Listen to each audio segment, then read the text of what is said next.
Alrighty. Hello, everyone. Welcome to the very first variety stream we have on the Gaming Tavern. Very exciting. This is meant to be an educational stream, a variety stream, however you wanna put it. So I got chat up. Feel free to ask questions as I play through, and we can try and get a good understanding of the game. And I'll explain everything I can.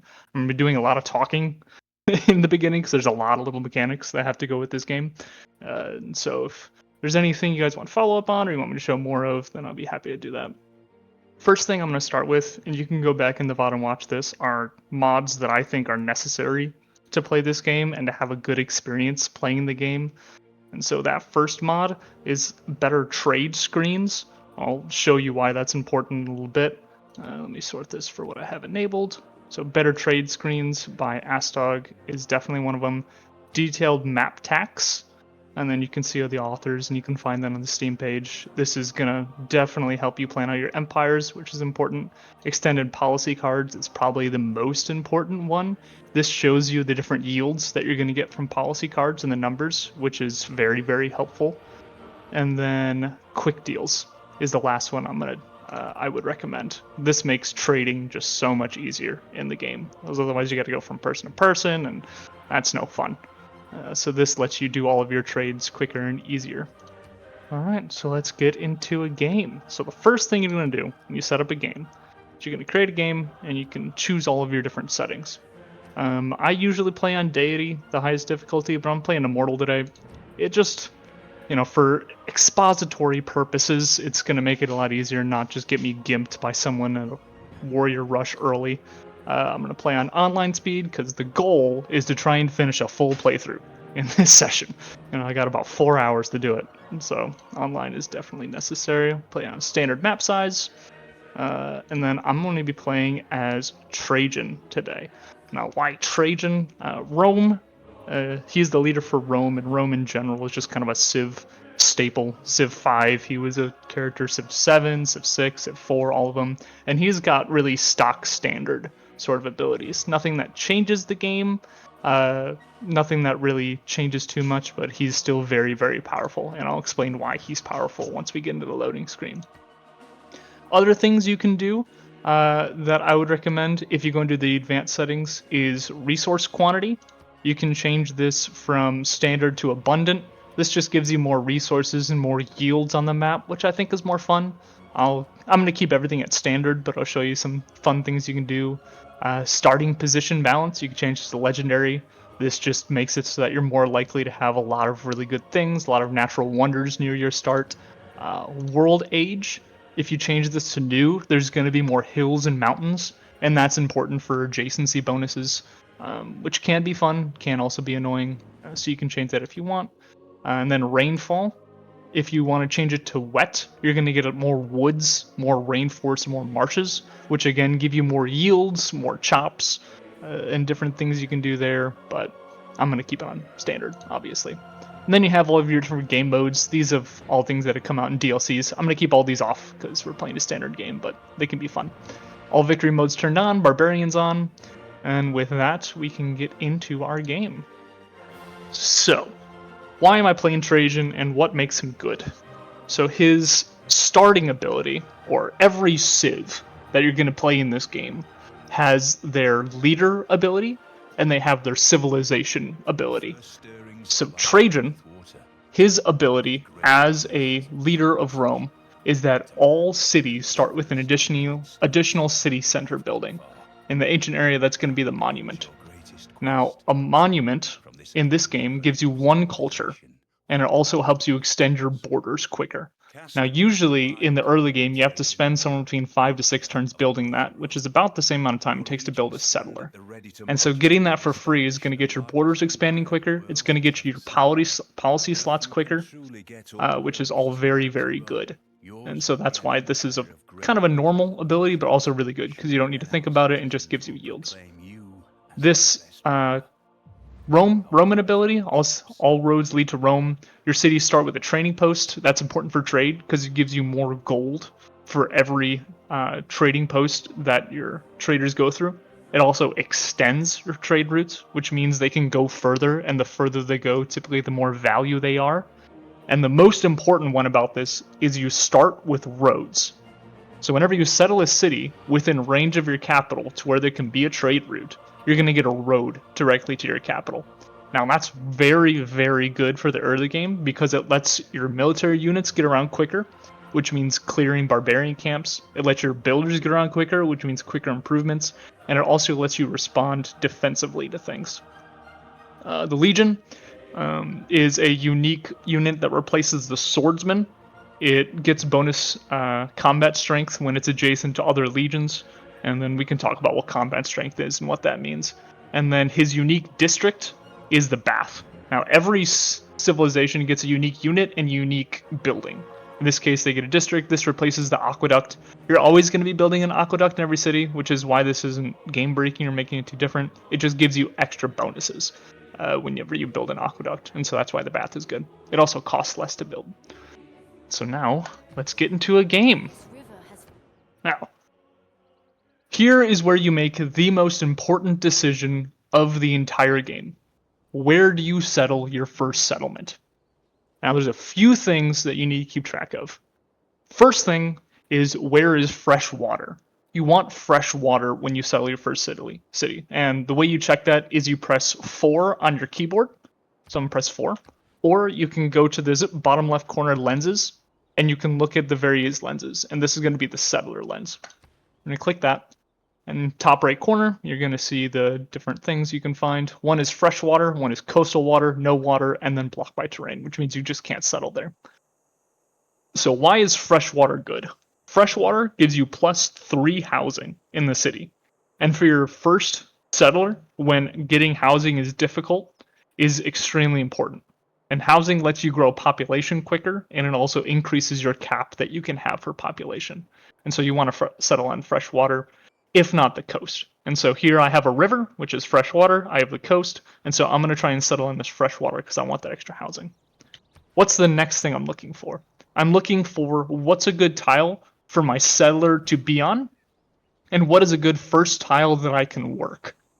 All right, so the way that working tiles works in this game is that every city has a population count, and that population count is how many different tiles you can get the yields from. And so let's use an example. If I settle right here, all right, I put my city settle down right there.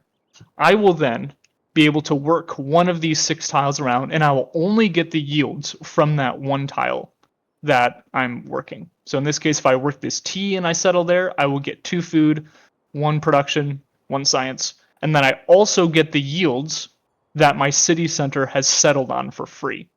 Right? So you're going to get 2 tiles when you first settle your city, and you want those tiles to be the best you can find, because the better the tiles, the quicker your city accelerates. The quicker your city accelerates, the more yields you're going to get going forward and all of that good jazz. And so if I look around here, I see what I think is probably the only option of a settlement, which is right here. Now, why is this the best settlement? Well, a city center by default getting settled on a tile will give it 2 food, 1 production yields, right? So settling a city, if it has less yields than this, it will give it that. So if I settled on this desert tile right here, this desert tile will become 2 food, 1 production. Right? So by settling here, this tile will now become 2 food, 3 production, 1 gold. Right? So I'm increasing this tile's yield by 1 by settling on it, and I'm getting a 3 production start and a 1 gold start, which is fantastic. Also, the first tile I can work is a 2-3 tile. This is phenomenal. So the reason that 2 food is essential for your first tile is because every population consumes 2 food. All right, so every tile that a citizen works, if it has 2 food on it, it's net neutral. So in this case, it's going to be a neutral tile, which is good, with 2 food, and it's going to give me +3 production. So that's really the only spot that I see that's available to settle. My settler doesn't have enough movement to get there, so I'm going to move him up here. Ooh, I found tribal hood. Talk about that in a sec. I'll move him here because he can move to this tile next turn, and that gets me more scouting information. All right, so I've scouted around here. I see these things, and I'm going to start moving my builder up this way because I want to get this tribal hut. Tribal hut gives you little bonuses early on in the game, so you want to collect them as you explore around. And that's the end of my first turn. And now I'm going to get my city over here. I'll be able to settle it next turn. My builder will keep moving over there. I found a city-state. Alrighty. So, like I said, a lot of information coming in this early game. And I'll talk about this city-state and what it does and why it's good that I met them early in a second. So we'll progress the turn. So we found the tile that we want to settle on. We're going to click this button right here, found city. And now we have our first city of Rome. We get some era score. So, what are the first things you want to do in your city? First off, you can see that this tile became a 2 food, 3 production tile, like I said. And now the first thing you're going to do is you're going to choose your science technology. You can only start researching things once you put your first city down. And so I'm going to look at what I want to research. I got 3 options. I have pottery, I have animal husbandry, and I have mining. Now, these are kind of interchangeable on what you want to do. You want to go for mining if there's resources around that you want to chop. I don't really want to do that. But there is a mercury here that I can improve. And that could be important. And so I need mining in order to get that. There's also a deer here that I can improve. This is already a tile that I'm going to be working pretty much for the rest of the game. And so improving this early might be good. And I need animal husbandry to do that. You can see that by hovering over the deer and animal husbandry. And then there's another luxury resource here that I need irrigation for. But irrigation is going to be a little bit of ways off. That's going to be right here. I need pottery and then another thing. So I'm not going to think about that for now. And so because I could improve this, this is an interesting decision point. So the first thing I'm probably going to improve is this. And I'm probably going to have deer right here. Or sorry, horses right here. Horses, when you research animal husbandry, that unlocks them on the map. And so they can only spawn on non-hill grassland or plains. And you see this is a flat plains, no hills. So it can spawn here, spawn here, spawn here. And it could block a district, but I'm not planning out district yet. So because I could improve this deer, I'm going to go for animal husbandry. And then I can cross the river and grab this goody hat. Gives me an envoy. Envoy is for city-states to increase your influence with them and give you different bonuses. And so now let's talk about city-states. Why are city-states very, very good? And especially having them nearby can be good. So if we click on this button up here for city-states, you can see all of the city-states we've met. And as you can see, I have 1 envoy with Mohenjo-Daro. And the reason I have 1 envoy is because I was the first civilization in the game to meet them. And so you get a bonus 1 envoy. This is really important because you can see the bonuses that for how many envoys you have, what it gives you. So if we're having 1 envoy with them, I get 1 culture in my capital. And in every amphitheater. I don't have amphitheaters yet, but I do have a capital.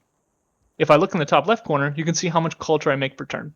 Right now I'm making 4 because I have this bonus 1. Right? That is, that's 25, a little over, under 25% of the culture I'm making, just because I met them first. And there's a bunch of different kinds of city-states. This is a cultural city-state because it's purple. There's science, there's economic, industrial, religious, military, and all of them give you different bonuses. So that's why, 1, exploring is very important, and then also meeting them quickly is important. And that envoy that I just picked up from this tribal hut with my warrior, that lets me give it to a city-state to increase my influence with them by 1. Now I'm not going to put that 1 envoy I have, I'm going to save it, because putting 2 in here does nothing for me. Alright, and now I choose my first production in the city, and you pretty much always want to go with the scout. For the same reason that I explained for finding that city-state earlier, they're going to let you find more city-states, so you get more bonuses, let you reveal more of the map to figure out where you want to settle, can be a military unit if necessary, and in your first era, exploration is the main way you're going to be getting era score. And we'll talk about era score when we get there later. So we're going to pass the turn. And now we're on the next turn. Let me keep exploring with this warrior, see what I can find some coastline. This is coastline, which means this probably wraps around, but we'll figure that out later. And that's all I'm going to do for my turn. So one thing I'm going to explain is you see 2 little symbols here. You have Rome, you have your population number with a number up there, and then the production that you're making. So what this means is I have 1 population currently, and in 3 turns, I'm going to grow another population. And this means I'm building a scout in this town, and it's going to take 1 turn for this to finish. Now, how do I see what tiles I'm working? Well, if I click on this city, I now have all of the city stats here. Right? I'm making 2 bonus food, I'm making 8 production, 6 gold, 2.5 science, 4.2 culture.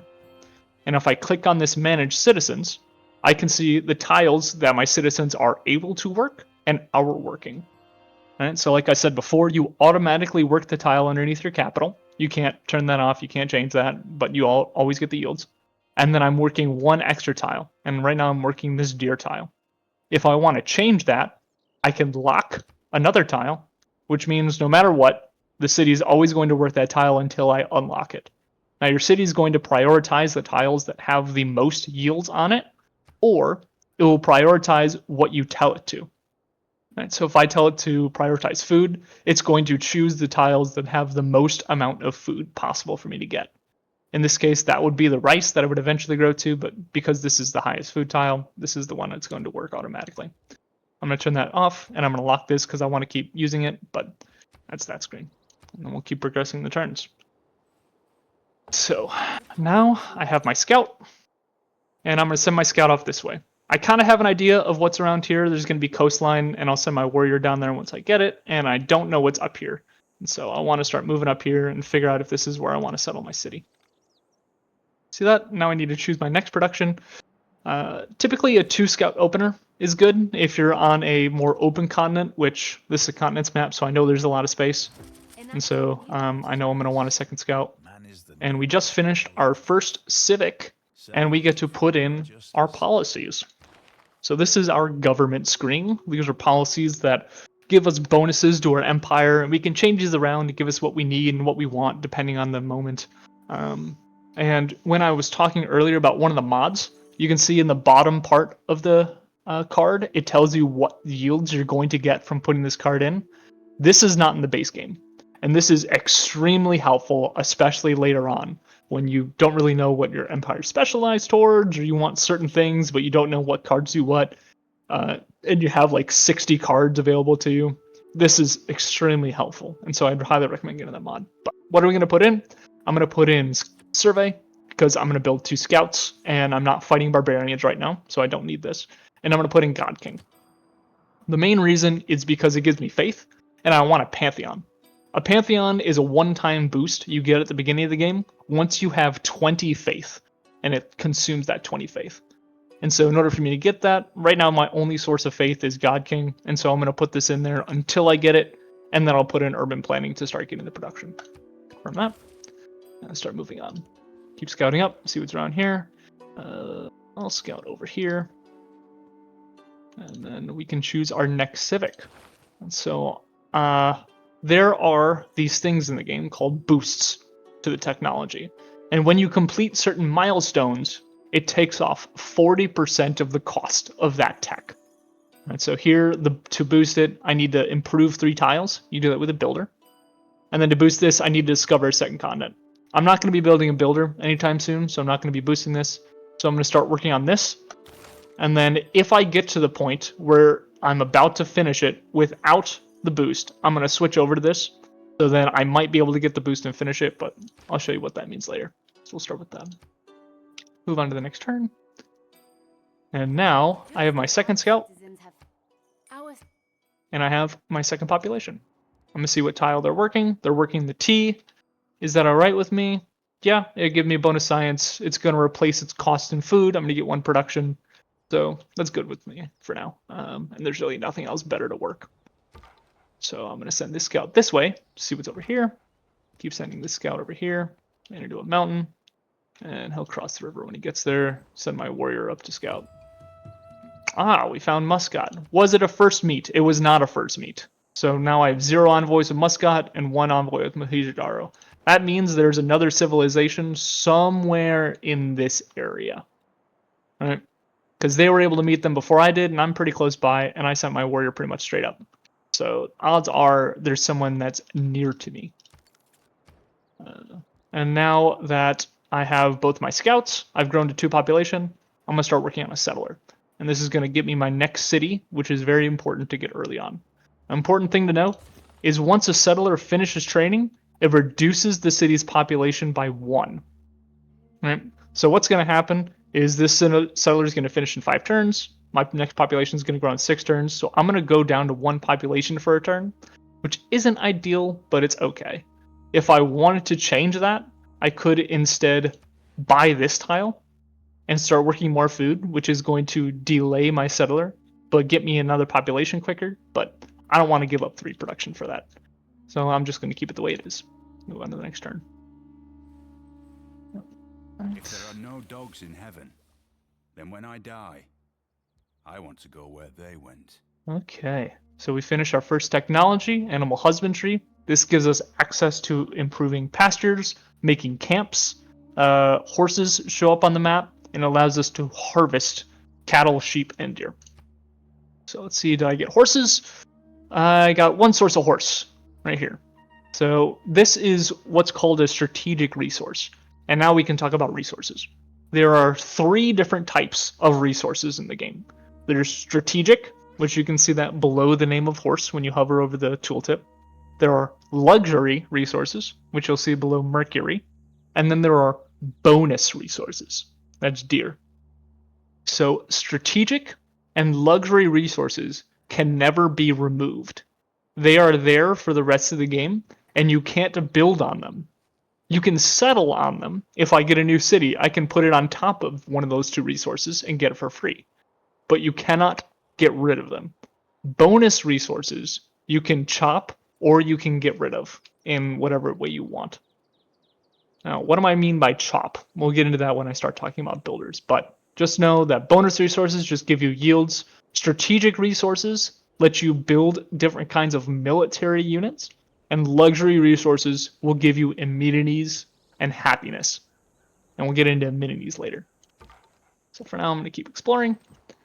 By the way, if you guys do have questions, feel free to plop them in the chat. I have chat up right now, and so I'd be happy to explain anything I'm doing or anything you find interesting or want to know more about. All right, we found ourselves a barbarian encampment. Barbarians, this camp will continuously spawn barbarians from it throughout the game to attack you and anyone else around. That's no bueno. So we want to clear that as quickly as possible, which means I'm going to have my warriors start heading down here. Muscat, once they see it, they'll start breaking it down. But for now, barbarian encampments actually won't continue to spawn units until they have one of their scouts scout a city and report back to it. And so if I see one of those scouts, I want to stop it from seeing my city and or just stop it from getting back to base. But we don't see one of them yet, so it doesn't really matter yet. And you can see that we're about to have this boost finish. And so I'm going to wait 1 more turn, and then I'll explain why I'm waiting 1 more turn after that. All right, next technology, research animal husbandry. I've unlocked archers. The boost is killing a unit with a slinger. I don't have a slinger. I could build a slinger and send it over to the barbarian encampment to get this boost. I don't really need to do that yet. So I'm going to get mining because I might want to improve this Mercury soon. Right, send envoys. I have 1 envoy, and I met a 3rd city-state. I didn't even notice that. So now we have 3 different kinds of city-states. We have Muscat, which is economic, and giving them an envoy will give me gold. We have Mohenjo-Daro, which is cultural, and then we have Hattusa, which is science. So giving an envoy will give them science. What am I gonna do with this? What's more important? I think gold is more important early in the game, especially since I get 2 of it. So I'm gonna place a envoy with them. See the coast. Ooh, interesting. Okay, I'm actually not going to do that for now. So each city-state, every era, will get a new quest. And this quest, if you complete it, will give you 1 envoy with them. So Mohenjo-Daro's quest is to send them a trade route. That's actually pretty easy to do. I can buy a trader early, which I like to do, and I can just send it over them, and that'll give me 1 envoy, so I don't actually need to put my envoy with them. Hattusa, trigger archery, which is what we had just talked about. Archers right here. Killing unit with a slinger. And so that's actually a pretty good idea. I might do that. And trigger the Eureka for sailing. Sailing's right here. Found a city on the coast, which, depending on what resources down here, I might send the settler along this coast and get that trigger. And so, a lot of interesting options here. Anyway, got nothing else to do this turn, so let's move on to the next. So I could run down here, I could run up here. Since my settler's about to pop, I want to see what's down here. And I might send my settler that way, so I'm going to send him over there. I can see this whole coastline now. I have a volcano there. I'm going to move across here, and I found another barbarian encampment. That's fine. And then my warrior is starting to move down here to clear out that. Yes, this one is more important than this one, because this one's kind of cut off. So I'm move on to the next turn. We have the opportunity. As our Alright, I just researched this, and I said I was going to stop researching this and switch over to the other one in case I got the boost. Which I obviously didn't do. Because I forgot. Whoops. Anyway, now every time you finish researching a civic, like I just did, you have the opportunity to change the policy slots in your government. I'm going to put in disciplined because my scouts might start fighting barbarians soon, and I don't really need the extra experience for the scout. And I'm going to keep in God King because I still want that face to get to my pantheon. I'm going to confirm that, and we're going to start moving around. So they spawned a galley, which is a seafaring vessel, which can't do anything to me, and I just found a natural wonder. So a natural wonder gives me a boost for astrology, which is how you get religions. I'm not going for a religion because I don't really care for that. But now we have found a natural wonder. Now, what does this natural wonder do? If you hover over it, you can see it is a 4-tile natural wonder, providing +2 faith, +1 food, +1 production. Which just means that there are more yields on this tile. That's alright, that's fair. I might come and settle this a little later, but the main thing is that I got 3 era score out of finding that. And that's why it's so important to continue exploring. Alright, and I just unlocked a trade route. How much does a trader cost? Trader costs 80 gold, which means in 2 turns I will be able to get that, which is fine. And I'll show you what that is. Next, tech. I'm not going to improve 3 tiles very soon. Your main goal in the first set of civics is to get to political philosophy. This unlocks your government, which is going to give you bonuses as well as gives you more policy card slots, which is extremely important. And so you just kind of want to rush this, which just means researching foreign trade, craftsmanship, state workforce, and early empire. Which one of these I'm going to get first? I don't really know. I'm going to start with early empire because it's going to get me closer to a governor title, which is just going to boost my empire more, and I'll show you why. And I'm much more likely to get 6 population right now than I am to improve the tiles because I don't have any builders right now. So I'll just start working on that and go to my next turn. Who deserves more credit Alright, than the mining's finished. Decide on my next technology. I will mine a resource and get this boost, so I don't really need to do that. I will probably kill 3 barbarians and get iron. Iron is super important for me, and I'll tell you why. Build a quarry. I actually don't know if Mercury is improved with a quarry or a mine. So I'm going to go to my Civpedia. I'm going to search Mercury. Mercury. And let's see. It is improved by a mine. Okay, so this will let me mine a resource, which will boost wheel, and I don't have a way of boosting quarry. But I think pottery is more important. It'll give me closer to irrigation. That'll let me improve this tea that I have, because the tea is improved with irrigation, as you can see. And also just gives me access to a granary, which if I need more housing, which I don't think I will, the granary gives me more housing early. So units need orders. See where I can go. And in the midst of this solitude, Very nice. great somber. So this is exciting. One, it gives me more era score, which gets me closer to a golden age, which is fantastic. Gives me a extra goodie hut, but also, what does this natural wonder do? Naval combat units that enter adjacent plots grant their next promotion. Adjacent plots yield -1 production. So you can see there's a whole lot of production around here, which is phenomenal. And it's also really nice when I start building a navy. And so I'm probably going to want to settle on the coast for my next city so I can start getting naval units. I can claim this, which is really nice, and I can start getting control of the seas. But we'll see what kind of yields are down here. It might be better for me to settle up here and be closer to the coast because there's a lot more resources and more yields I can get. But yeah, I don't know. We'll see what's revealed over here once I get there. Got another envoy from that goodie hut, which is okay. Start moving over here. And I'm not going to boost archery really anytime soon. And I have 2 points. What's my suzerainty? Houses have full from water, as if they're an extra. Okay, cool. I'll talk about suzerainty in a sec, but I'm going to put this in here just to get that bonus 1 science. Because I'm probably not going to boost that anytime soon, and I just want that bonus science for however long I'm going to get it for. Alright. All of my people have moved. My warrior will continue moving down here to clear out this barbarian encampment. Ooh, a new one is spawned. I don't like that. I might want to settle up here. So I'm actually going to divert this guy over here. Go and see this. I have my settler, and now I need to decide where he's going to go. I'm going to reveal this area. Interesting. So what are my options? Well, if I want fresh water, I have here, I have here, I have here, and I have up here. These are floodplains, which I don't really like the idea of floodplains as one of my first cities.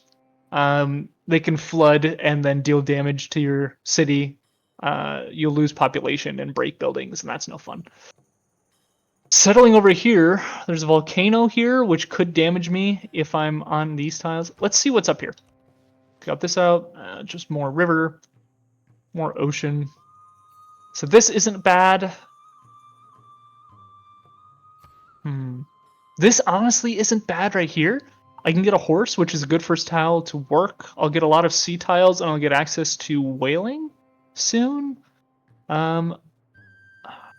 I am next to a volcano, which kind of sucks, but the positive side is when it erupts, it gives you better yields around here, around the volcano. And then I could also get Suzerainty of Mohidaru, giving me full housing settling here. So that's not a bad idea. Over here isn't bad either. There's just not a whole lot of yields, and it's right next to Barbarian Encampment. But there are a lot of hills, which could be a lot of production. And there's a lot of forest right here that I could chop. But my first war tile isn't great. Yeah, but it doesn't look like there's anybody else down here. It looks like this coast just kind of tapers off because I'm near the south of the map, because there's tundra. And so... Oh, sorry. Mike said, what about settling near the Wonder? The only reason not to settle near this Wonder is because I'm probably going to be able to settle this regardless. I'm near the south of the map because there's tundra down here. I haven't found anyone here yet, so odds are there isn't anyone else down here. And so I kind of have this available. But it is really good yields to start. You know, I can get a 1-3 tile right off the bat. And I can be right on the coast. There's a decent harbor right here. If I settle that. Alright, there's a harbor. There's my city.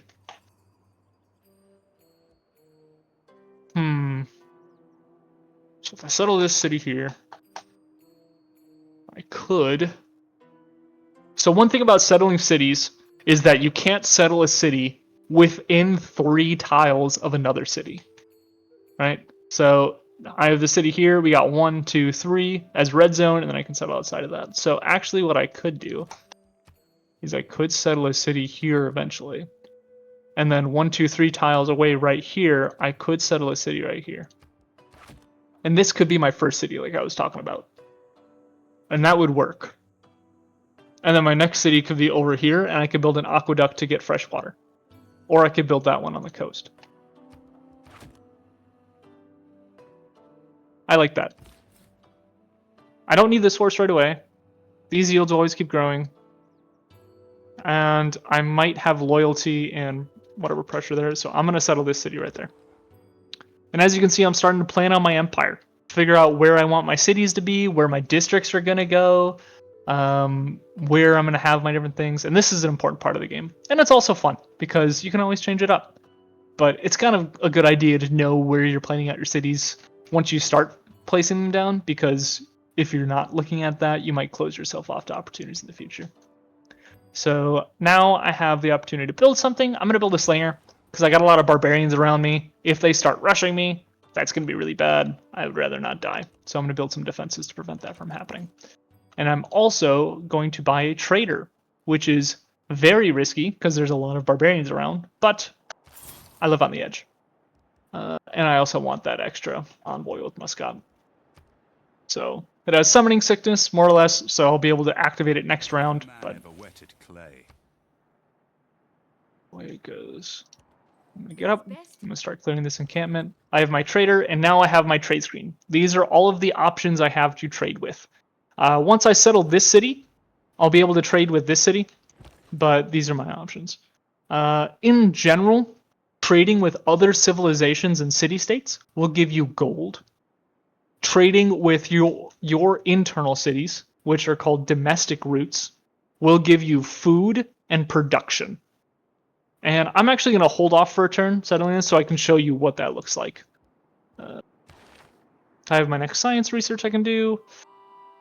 Might go for irrigation, but I'm going to be farming a resource because I have this wheat here, which is a bonus resource, which is improved by a farm. And I'm going to be improving that, which is going to give me the boost for that. And so I really don't need to. I'm going to meet another civilization probably relatively soon. I'm planning on killing a unit with a slinger, so I don't really want to research this yet. I'm going to be settling on the coast, or I'm going to be settling near the coast eventually, and so I don't really want to do that one. And so I'm going to start working towards bronze working. So I can figure out where my iron is, I can start improving my iron, and I can start working closer to my legionnaires, or legions, which are my unique unit, which are very good. I'm going to scout out this area. I'm going to go see what's down here. And you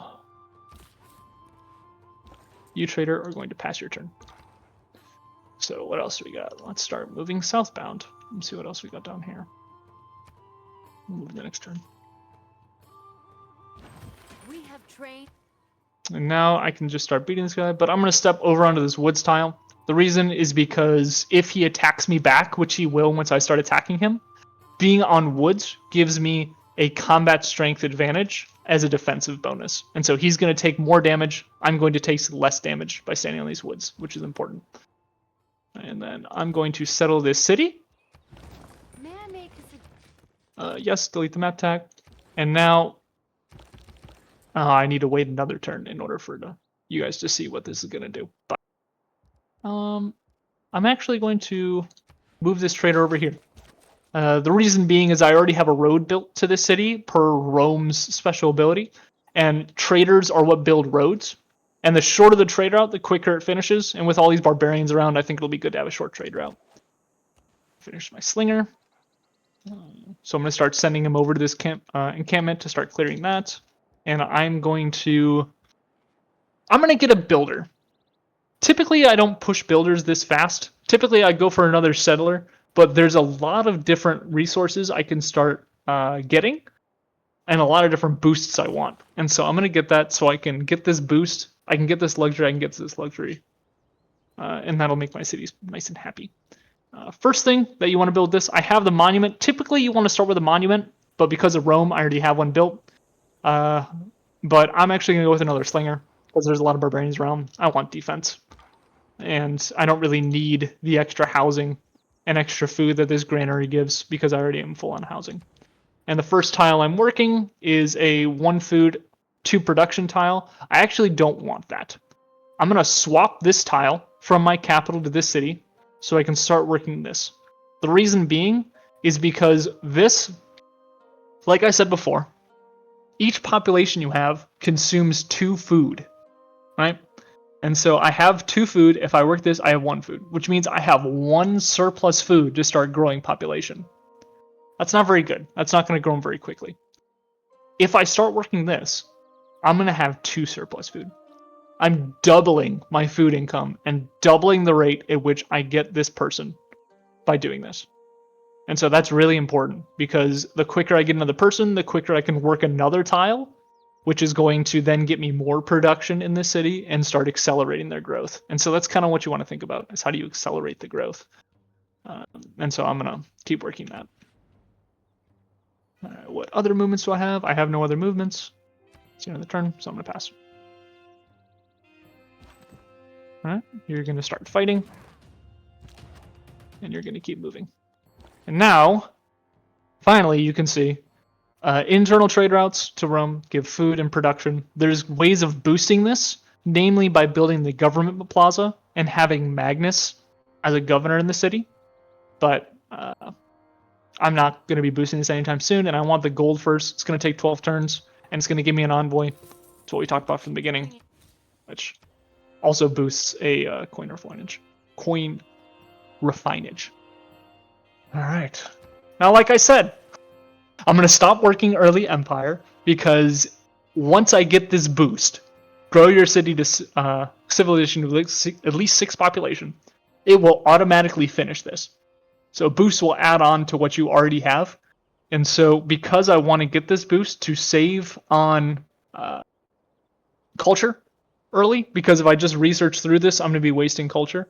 I'm going to start researching this, particularly because I'm building a builder and I'm going to want to improve 3 tiles. So yeah, that's one thing I want to get. Also, I have a promotion for my scout. I'm going to promote him to move fast over hills because there's more hills near me. So now he's not going to have a penalty for moving over hills. And what else do I got? Got this scout. Found another goodie hut. Love that. Maybe I'll get a relic. I would be lucky. I'll attack one more time, and then I'm going to sit here and heal for a few turns.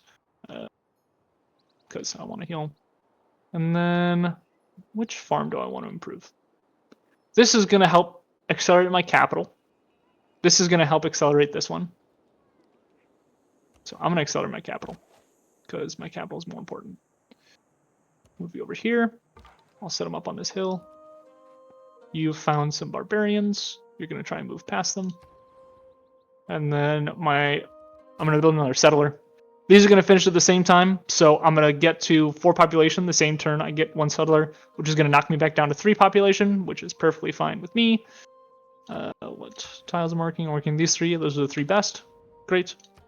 And now I'll move forward. Got my goodie hut. Got an inspiration for irrigation. That sucks. Why does that suck? That sucks because I was literally about to improve this one. And so that's kind of wasted. But, yeah, whatever. I'll take it. And then this scout got a promotion. So we'll go to the next turn. No questions in chat. You guys are very smart, I see. Oh, benches. Alright, Mr. Mike has a question. Can they hear you? Alright, they can't hear you. What's your question, Mike?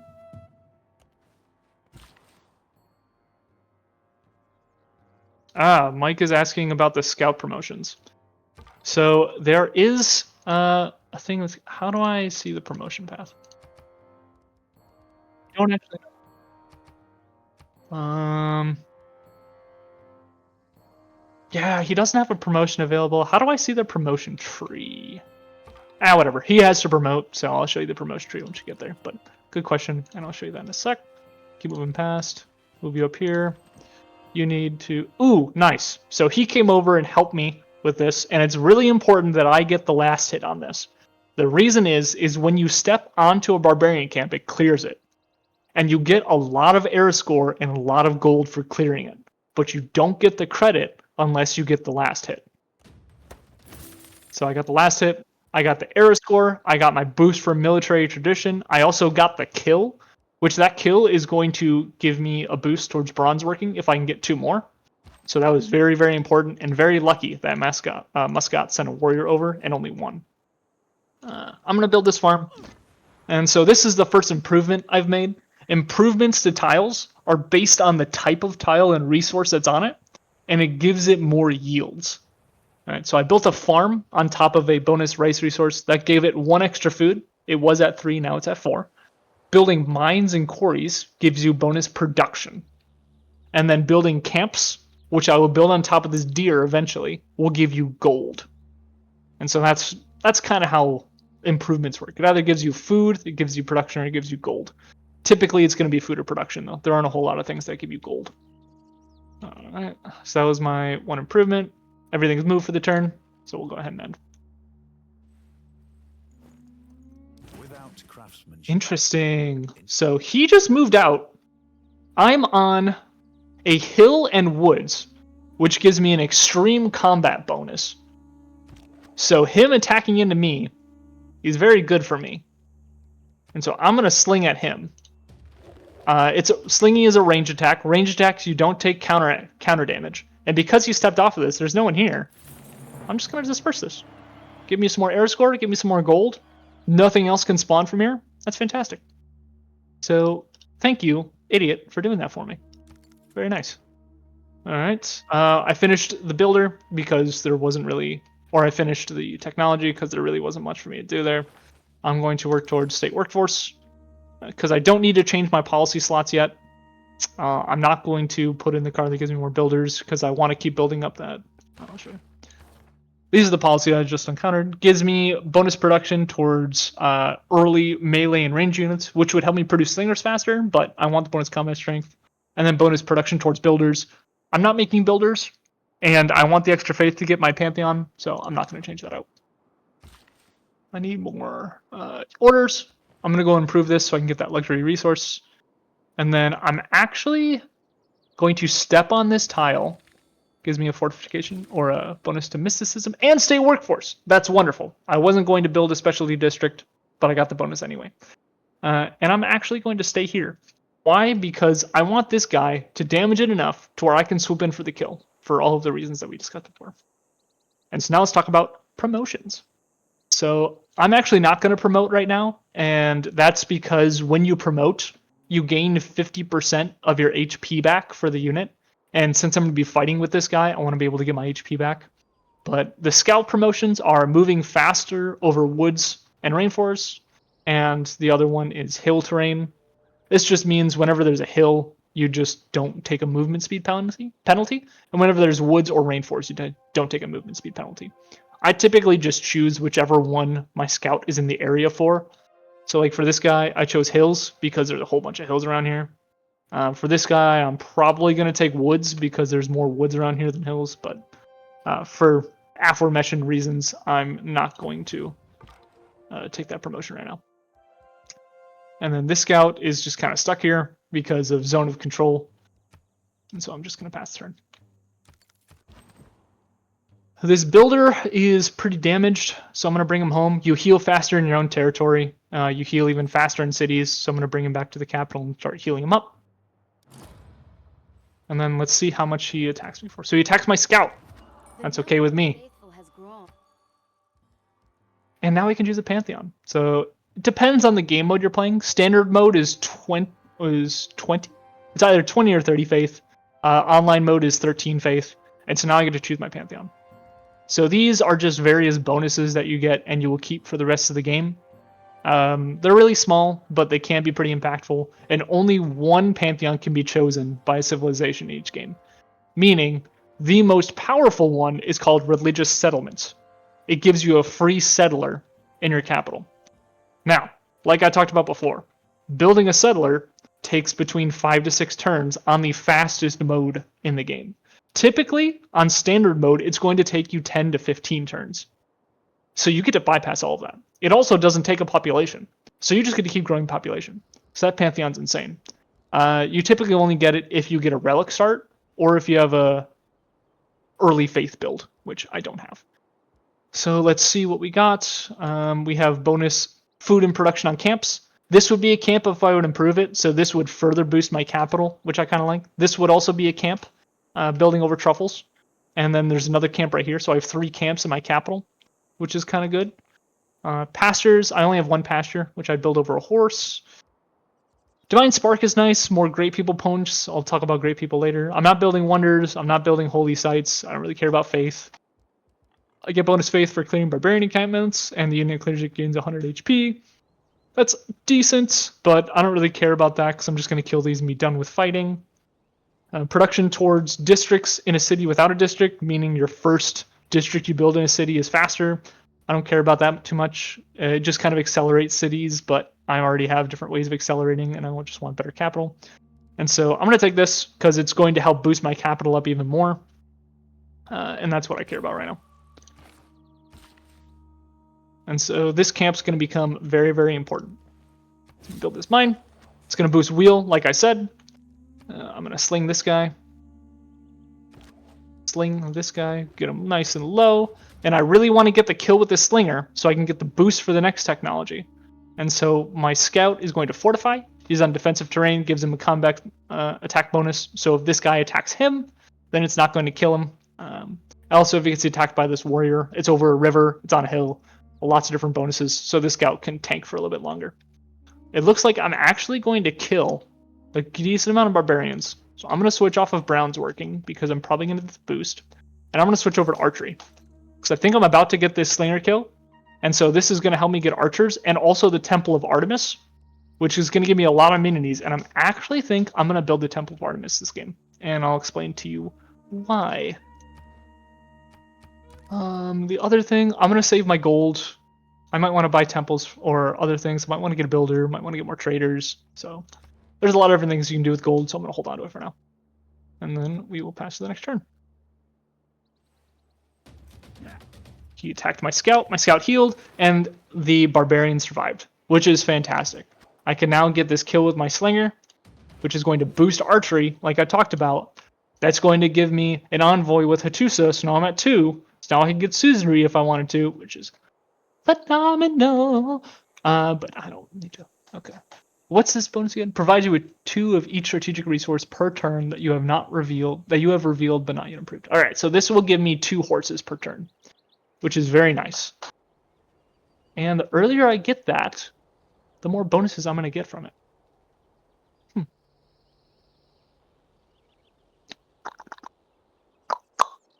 actually going to do that. This is especially nice because... Oh.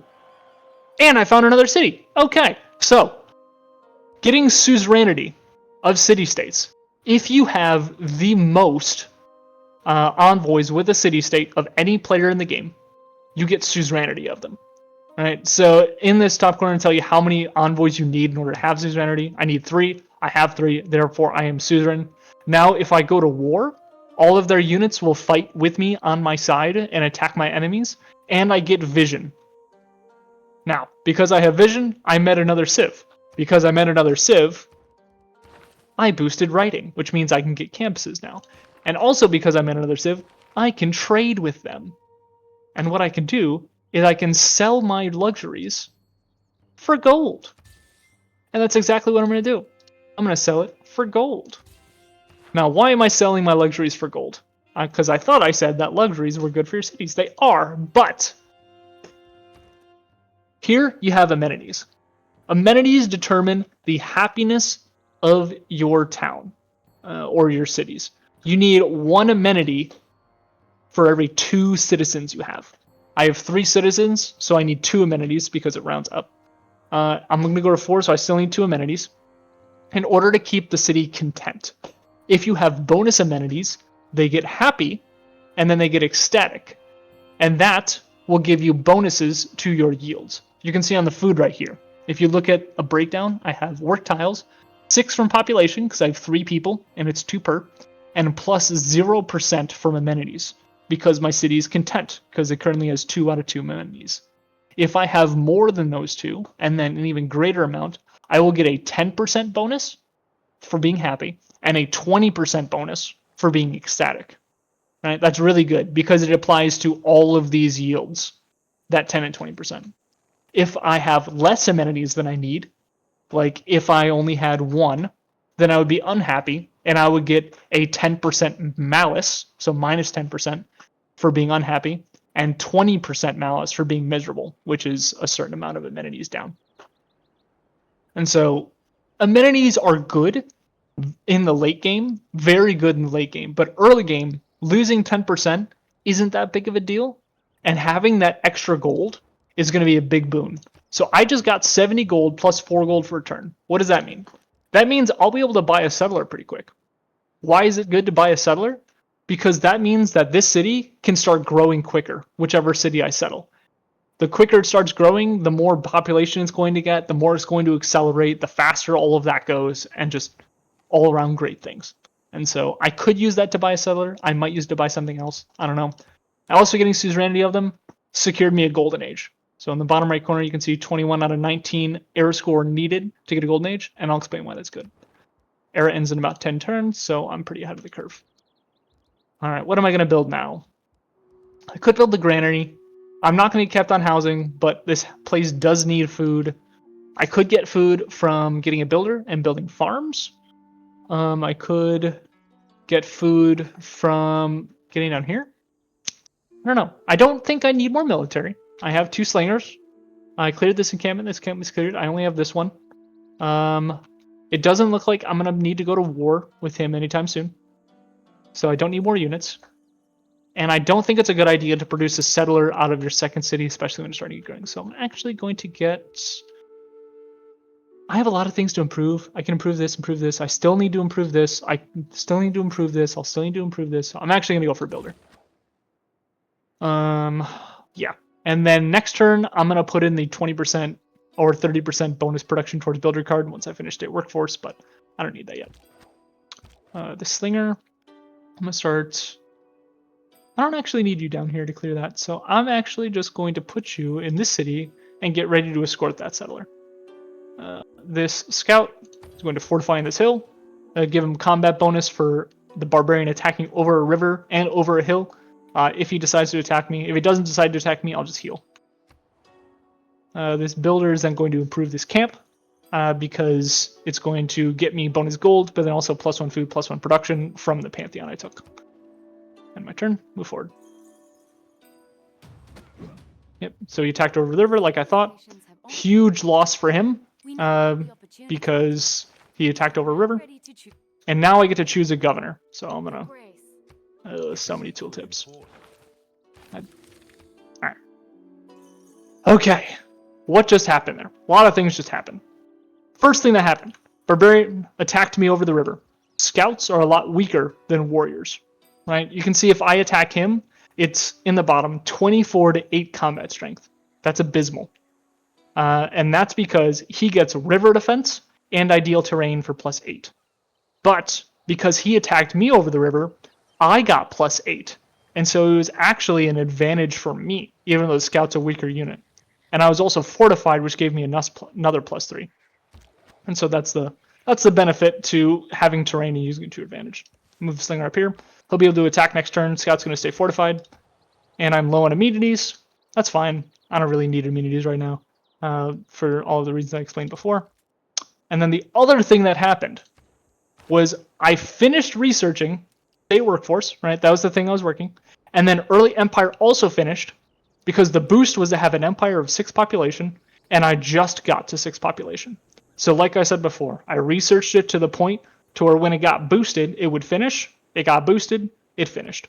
And so now I can look at my government, and I have a whole lot more fancy cards to play with. So let's see what I got. I got +50% production towards settlers, which is great when I'm trying to produce settlers. I'm about to finish one right now, so I don't really care about that. +30% towards builders, which is nice. I might go with that because I do want that. I'm not really fighting barbarians anymore, but I do have one more camp I want to clear down there. So I'm actually going to hold on to this. And what could I put in instead? Put in bonus production. I'm not producing units. I don't really care about XP for my scouts. So I'm actually going to keep this in for the time being. And then I am going to put in bonus builder production because I want this builder to finish sooner. All right. Let's see. Can you win this? You cannot win that. So you are just going to continue to pass your turn. And what else? I need to do my governors. Right. So because I finished a civic, which gave me a governor title, I now get to choose a governor that I want. So governors give you bonuses in the cities that they are assigned in. And you are pretty much always going to take your first governor as Pengala or Magnus. Right? Why? Pengala is all about giving you bonus culture and science. And so he's purely about economy, and he's better in larger cities. So you just stick him in your capital, and you'll probably keep him in your capital for the rest of the game, because he's just going to continue to churn out production or science and culture. And science and culture are really good. And so that's typically why you take him. The only main reason to take Magnus first is because he gives you bonus resources on chops. A chop is when you use a builder to remove a resource and it gives you immediate resources in your capital or in whatever city the tile is owned in. And I'll talk about that later. And so I'm going to go with Bengala because I just want bonus culture. I'm going to put in my capital because my capital is producing most of my yields right now. And it's going to take him 5 turns to get assigned there. Now, if I open up this tree, I got a governor title from both state workforce and from early empire. All right, I got 2. So now I have 2 governor titles. So I can use my next governor title to either get a new governor or I can upgrade Pengala. Right? Governor titles that you upgrade governors or get new governors. And I'm going to upgrade a governor. This is going to give me +1 culture per citizen. And in Rome right now, I have 4 citizens, so it's going to be +4 culture, which is more than a 50% boost, which is fantastic. And you pretty much always want to go for culture first, because culture is going to get you more governor titles. And so this is just going to speed you up to getting science or to getting more governors that you want. All right, and now, like I said before, you want to rush for political philosophy because this gives you your government. So I'm going to get political philosophy. And now my turn. He can't come back to the capital now because there's a builder there or a warrior there, so he's just going to come back to the city and sit there. Keep an eye on this. I shot an arrow into the air. All right, let's get this kill, which will boost iron working. We have recently gained And I found 2 iron. in city Bronze is the mirror. Boosted iron work because I killed 3 barbarians. That finished it. And now I have unlocked iron. And I see 2 iron right there. I see 1 iron down here. And that's it, which is fantastic. So that's 3 iron. So I'm going to settle this city next because I want iron. Because iron's going to let me get both my special unit, and it's also going to just let me sell it for gold. So this builder, build this camp like we talked about. I'm going to take this barbarian camp from this guy, eat it, which is going to give me gold and arrow score. My warrior has a promotion. I'm going to take battle cry. You pretty much always take battle cry. It's just generally good. And then I'm going to choose my next research. Where are we going? I am going to go for writing because I want to start building campuses and getting science. And I also just unlocked the Temple of Artemis. Now, what is the Temple of Artemis? Let's read this. Temple of Artemis. For each camp or pasture or plantation improvement within 4 tiles of this wonder, give +1 amenity, and it must be placed next to a camp. Now, what does that mean? That means that when I put this down here, for every pasture, plantation, and camp in range, I get +1 of those amenities that I was talking about before, which is going to give me happiness. Now let's count that out within 4 tiles. So if I place this right here, because there's a camp here, so I have to place it either on this tile, or this tile, there will be 1, 2, 3, 4, 5, 1, 2, 4, not 6. So there'll be 5 amenities right there. If I place this right here and I improve all of those. 5 amenities for an early wonder is very, very good. It also gives me +4 food and +3 housing, which are great things. I'm going to plop that down. It also uses a useless tile in my empire, which is also fantastic. And so now I have my next city I can settle. I think we talked about me settling over here. The Pachacuti probably won't be settling down here, but he might be. And so the only reason for me to come and settle up here is to deny Pachacuti from settling up here. That's not a bad idea. So let's think about this. Oh. Get me off settler view. So I have an available city right here, right? So I could put 1 city there. If I do that, 1, 2, 3, I could put a city here. But I'd probably put it here because I can aqueduct over. And I can't build an aqueduct if I go right there, which isn't great. And so I'd probably put a city here. What else does that let me do? 1, 2, 3. That lets me put a city here. Yep, it has to be here. That gets me on the coast. I can still build a harbor out here. Yeah, Delta's building on the Delta. And I actually like that. And then I could put another city up here if I wanted to, but he's probably going to settle that. So I actually think I'm going to send the settle up here. Secure this area. I can get these 2 cities. Beautiful. You are going to fortify in there. I can upgrade you into the archer because I researched the archer technology. And you can upgrade units with gold, but I don't really care about that right now. And I could buy a settler if I sold some of my stuff. I'm not going to do that, and I'll tell you why once the era ends. So now this scout is low, so I'm going to bring you into the territory and heal, and I'm going to use you to keep scouting. And that's the end of my turn.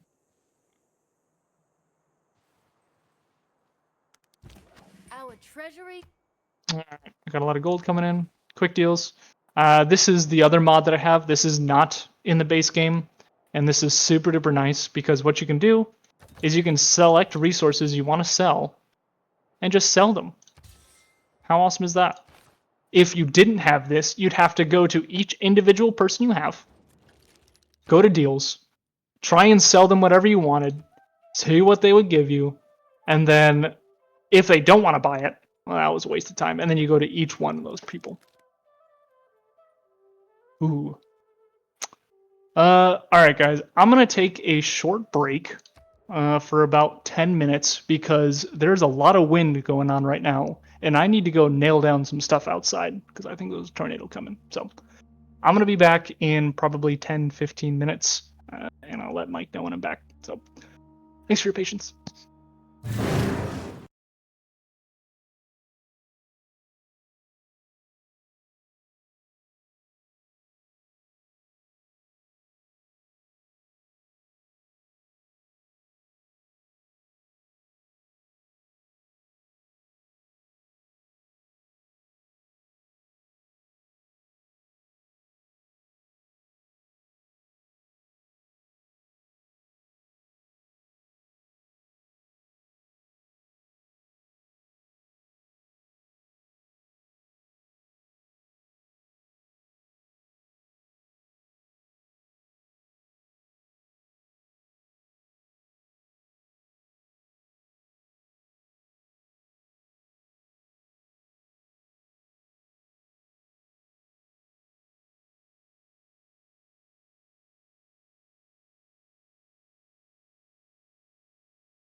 Alrighty. Thank you guys for your patience. We are back. I'm probably going to start playing a little quicker. I've tried to explain kind of everything I can for the early game, and I'll try and hit on major points, ignore some of the smaller ones, but if I'm going to be finishing this run tonight, then I probably got to start moving a little fast, but I'll explain what I can while I'm doing it. The main idea and objective right now is just to kind of keep developing our empire, putting down the things we need while staying defensive, figuring out where we want to go. And right now, I'm really just kind of looking to get some new cities up, get into the next era, do some more exploring, kind of understand what's around me. And then maybe I'll go up and kill my neighbor because I have really strong mid-game units. Maybe I won't. I don't know. We'll see. Grab irrigation so I can improve that other one, and then I'll probably go towards let's go towards wheel so I can get closer to my engineering, and then my bath, because that's my specialty district, and my specialty district is very good. Alright, got myself another builder. I'm gonna use this builder to improve this. It'll be ready in 2 turns. I'm gonna use you first to improve the wheat. Pull up the coast. Pull over here. See this tundra.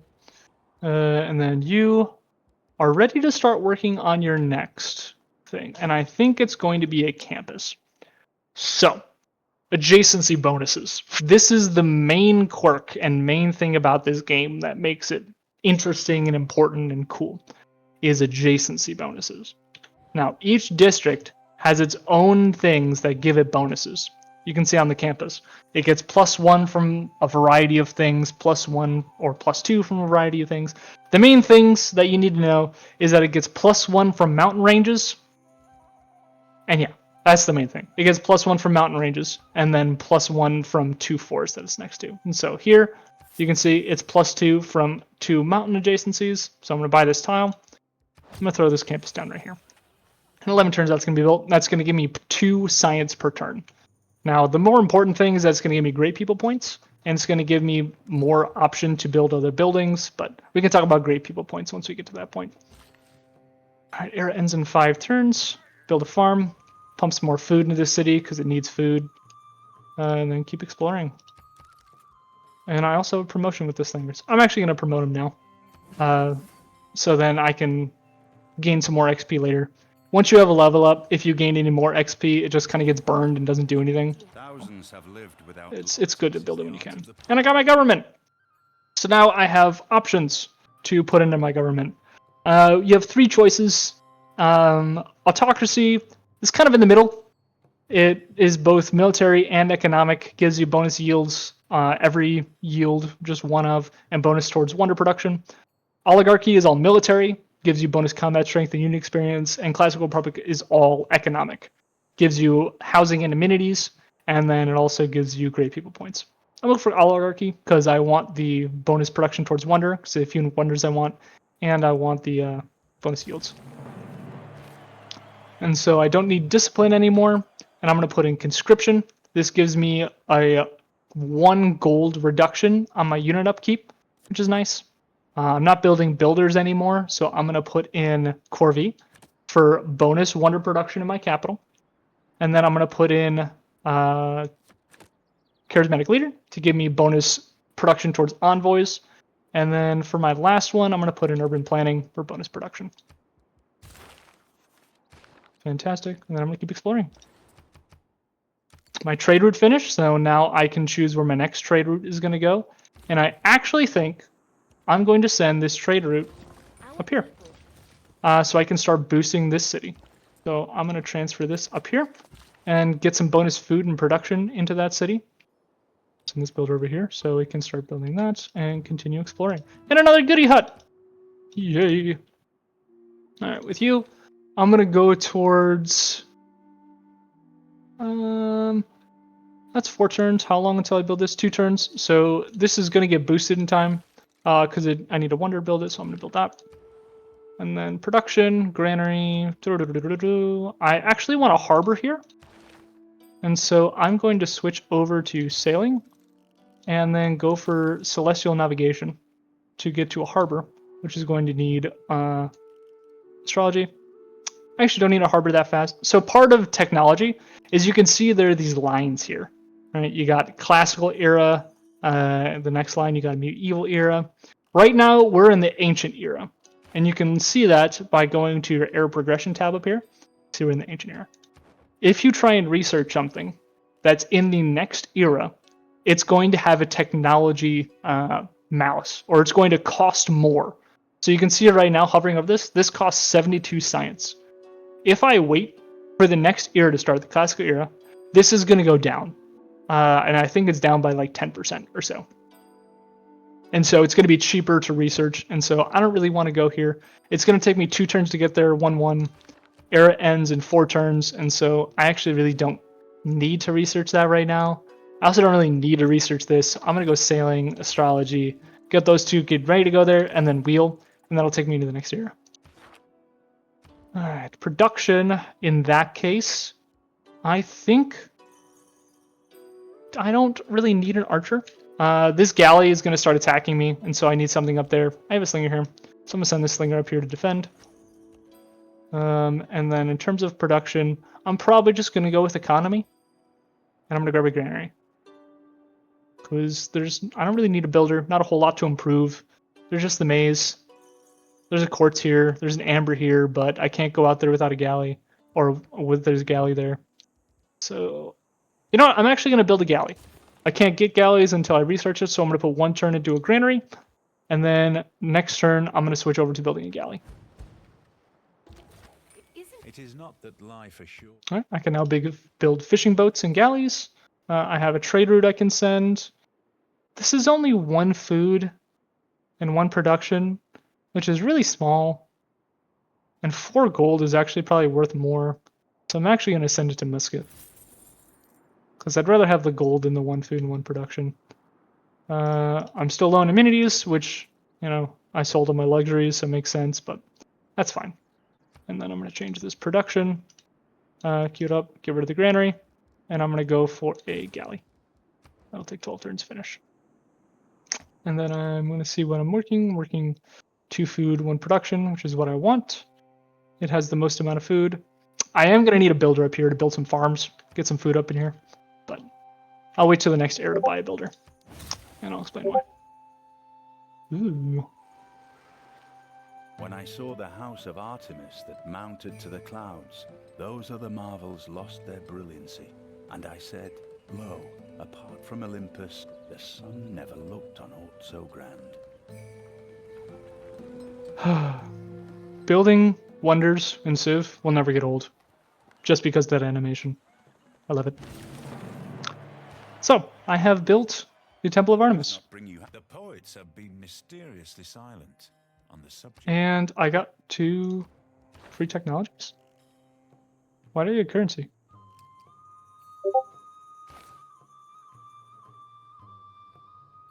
Is that a thing with the Temple of Artemis?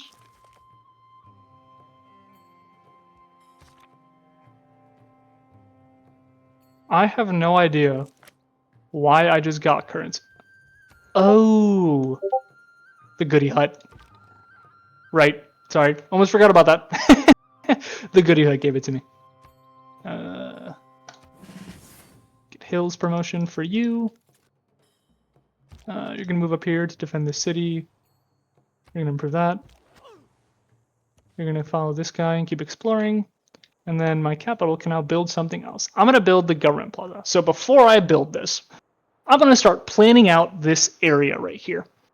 So the government plaza has a fun little ability to where it gives every district that it's adjacent to +1 to its yields. Right? And so now I'm going to show you why the map tack mod is important, because it's going to give me a breakdown on all the yields I have. So I'm going to put my government plaza right here. It gives me a whole area to place around here. And commercial hubs, this is another district, this is specializing in gold, get +2 if they're adjacent to a river. You see, I have a river flowing here, and I have 3 cities that are going to be adjacent to this. And I can have 1 commercial hub per city. You see where I'm going. I'm going to put a commercial hub here. I'm going to put a commercial hub here. This will be this city. This will be this city. I'm gonna put commercial hub here.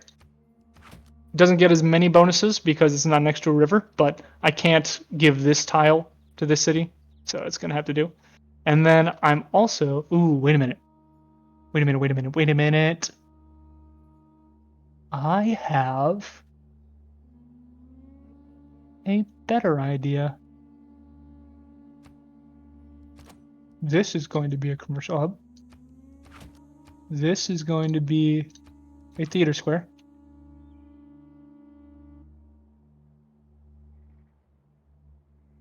Can I build the Coliseum on flatland?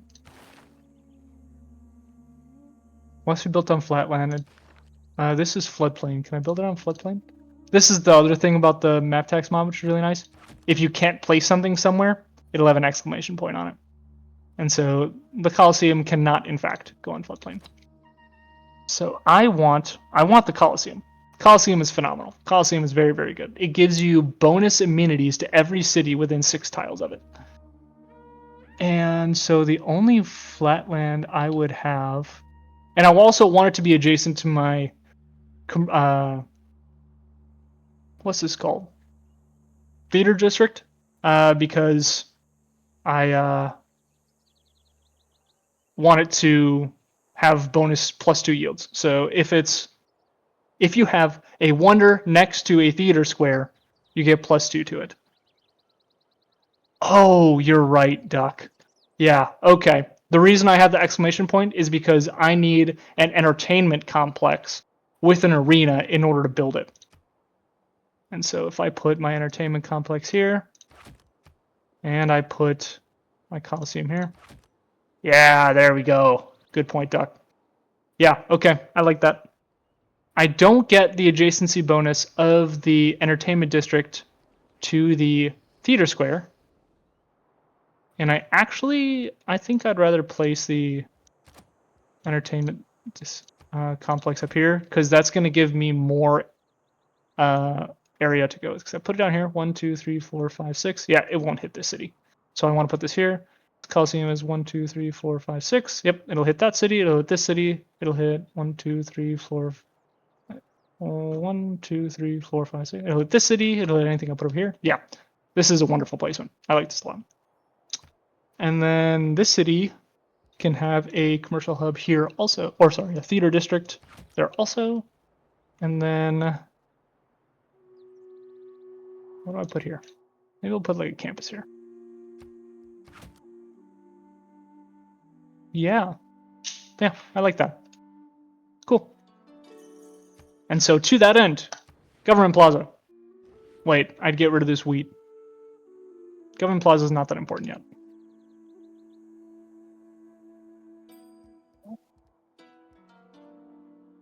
Why am I not rushing feudalism? I probably should, but so the question is, why am I not rushing feudalism? Feudalism is this tech. It is pretty much the tipping point of the majority of runs because it gives you serfdom. Serfdom is a bonus 2 actions on every builder, meaning that instead of 3 actions, you get 5 actions, which just massively increases your building economy. And I probably should, and I probably am. I was working down that way, but I wanted to get my theater squares up, and I was gonna boost it. Yeah, I wanted to just boost it. In order for me to boost that, I would need to get construction. How far am I away from construction? I think I'm a little too far from construction in order to make that work. Yeah, I'm still kind of far. So I don't think I'm gonna be able to boost anything getting there. Are you gonna rush Great Riders? Probably not. I think I'm gonna go for a science victory because I think most Civ players don't understand how science victory works, and this is kind of an educational stream. So I think I'll want to go for that and just kind of force it in to show people how you win. But Great Riders are good. I just generally like having at least 2 commercial hubs in a science build because it lets me get to my important policies like where is it? It's space program, International Space Agency, to give me bonus science so I can research things faster. And so you need at least a little bit of culture in order to get to that point. So I have these down. Alrighty. So I could build a theater square. I have room for 2 districts, but since I'm rushing that up, I want to get that one down. I'm gonna have it in 4 turns, so let's build something that's in 4 turns. I want to chop this out, but I'd rather have a commercial hub than a theater square right now, honestly. Or just build a hanging gardens. Yeah, screw it. Let's build a hanging gardens. I want the space next to my capital because I can build other wonders there. Let's go there. I suppose you're not playing with better balanced game. No, I'm not. The only mods I'm using are just UI mods. I'm using better map tax, the better trade screen, the policy one that gives you extended policy cards. If you want to look at the beginning of the VOD, I show what mods I'm playing with, and it's really just the general UI mods that make the game just significantly better. I'm going to come over here and chop this, and then I can explain to you guys what chops do and what chops are for. So just keep moving on turns. Era ends next turn, and then I'll tell you guys why getting a Golden Age in the first Time has come to choose is a lot better. history.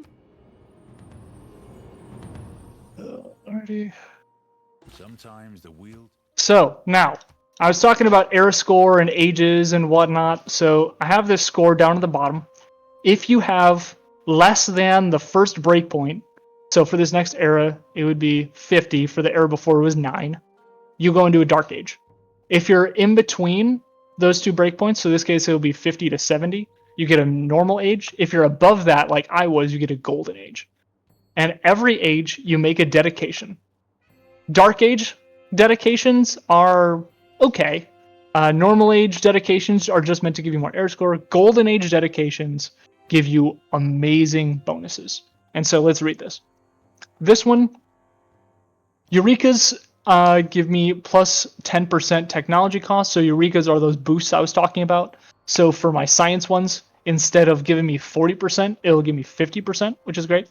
Commercial hubs and harbor districts, Gold JC provides science as well. This is really nice because I'm about to build a lot of really high impact commercial zones, but I don't have them yet. So it's going to be a little bit for this to pay off. So I'm not going to go for that. This gives me the 10% boost that I talked about before, except for civics. And then each city gets a bonus culture for each specialty district. I don't have any specialty districts yet, so this is, again, not great. Monumentality, the one I'm going with, gives me 2 movement on all builders, which is fantastic. Lets me purchase units with faith, which is meh. And then everything is 30% cheaper for gold and faith. This is phenomenal because I have a lot of gold income, and this is going to make settlers and builders a lot cheaper, and so I can just buy them instead of building them. And then the last one is if you want a religion, this gives you a better religion and better missionaries, so you can spread religion faster. So monumentality it is. Great news. All right, now that I have monumentality, things are cheaper. I have a lot of growth in my capital, and so that means I can buy a settler. So I'm gonna go ahead and buy a settler, and in a few turns I'll be able to buy another one. To get more gold, I'm gonna sell my stuff to Pachacuti, try and get everything up front I can. I can sell my luxury too, because I don't need the amenities right now. I just don't care. And then there's also kind of a bug. Early on in the game, it's not really a bug, it's more of a feature, but civs don't value diplomatic favor, which is something you can spend later. And so if you spend the first part of the game buying as much diplomatic favor as you can sell it back to them later for value, which is kind of funny. Alrighty. I can choose a new research. Now that I'm in a new era, I'm going to go for Celestial Navigation because I want to get a harbor that I can place in this city and start growing that. Actually, do I need that right now? I could rush ironworking, but I'm going to go get a iron mine over here, down on the bottom. I could rush my baths. My baths are fantastic. Actually, I'm going to rush my baths. So I'm going to start by getting walls, and I'm going to go for here. Once I get walls, I'm going to build a wall, so then I can get the boost for engineering and get my baths up. And then I'll just postpone getting a harbor for a little bit, because I'm going to build a galley and a few other things in that city for now. Builder. Now, I'm going to use this builder to chop this tile. Why am I going to chop this tile? And what does chopping do? So chopping uses 1 builder charge to remove a feature or a bonus resource from a tile, and it gives you that. It gives you sort of an upfront bonus for whatever you're removing. So in this case, if I click on, or if I look at this, I'm going to gain 22 production by removing this woods. And by removing the woods from the tile, this yield is going to go from 1 food to 1 food 2 production to 1 food 1 production. Now, why would I want to do this? Well, I want to do this, one, because if I place a commercial hub here while the woods is still there, the woods will also get destroyed, and I won't get the bonus for chopping it out. The other reason to do this is because if I work this tile, I'm going to get 2 production. If I work it without the woods, I get 1 production. So essentially, it's a 22 turn payoff from the time I chop it, if I'm working it constantly, for me to then have a malice after those 22 turns. But what you're not taking into account is the acceleration you're going to get from this, because it's going to finish whatever you're building a lot faster. And so there's a few reasons to not chop, few reasons to chop. In general, I think it's good to chop if it's just removing, one resource or one thing. Like, this style has woods and deer, and so chopping both of them might be good, or working it is probably better if you get a lot of yields from it. In this case, I think chopping is better. And it took a turn off my hanging gardens, which is really nice. Unit has movement. I have a dude right there. He's not really strong enough to do anything against him, so I'm going to go away because I don't want him to get attacked. I have my slinger here to guard against any galleys that come in, and I'll move on to my next turn.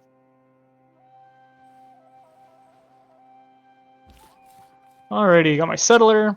I'm going to move him over here onto this fresh water because I want to be on the coast, and I want to get some iron mines up. More iron means more resources that I can sell. It also means more ability to build my legionnaires if I wanted to go to war with Pachacuti, which I don't really think I want to. And then due to all the gold I have, I can now buy another settler, which is wonderful. And I can go to the next turn. And then the ascent to the highest story is by stairs, and at their side are water engines, by means of which persons, appointed expressly for the purpose, are continually employed in raising water from the Euphrates into the garden. So pretty. If bread is the first necessity. And then I have the necessary technology to build my Colosseum. Wonderful.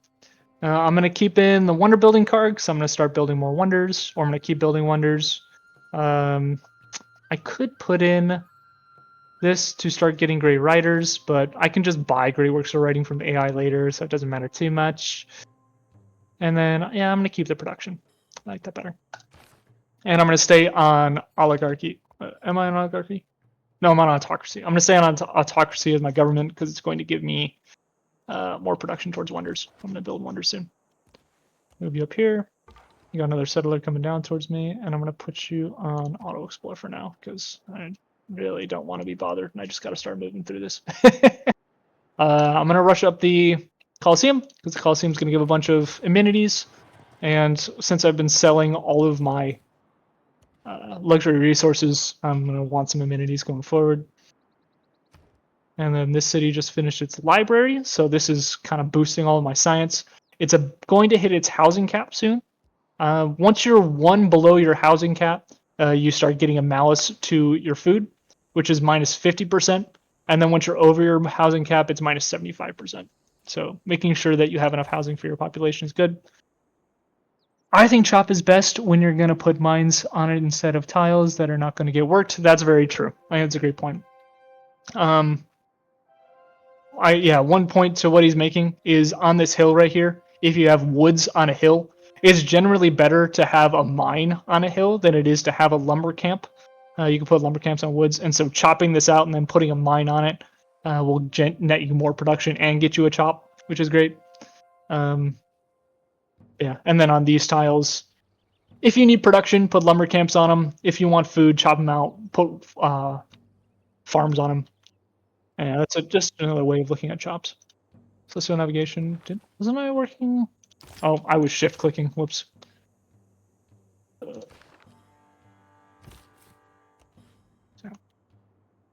Onward and upward. I have envoys. I have one envoy. I can get suzerainty of Mohenjo-Daro.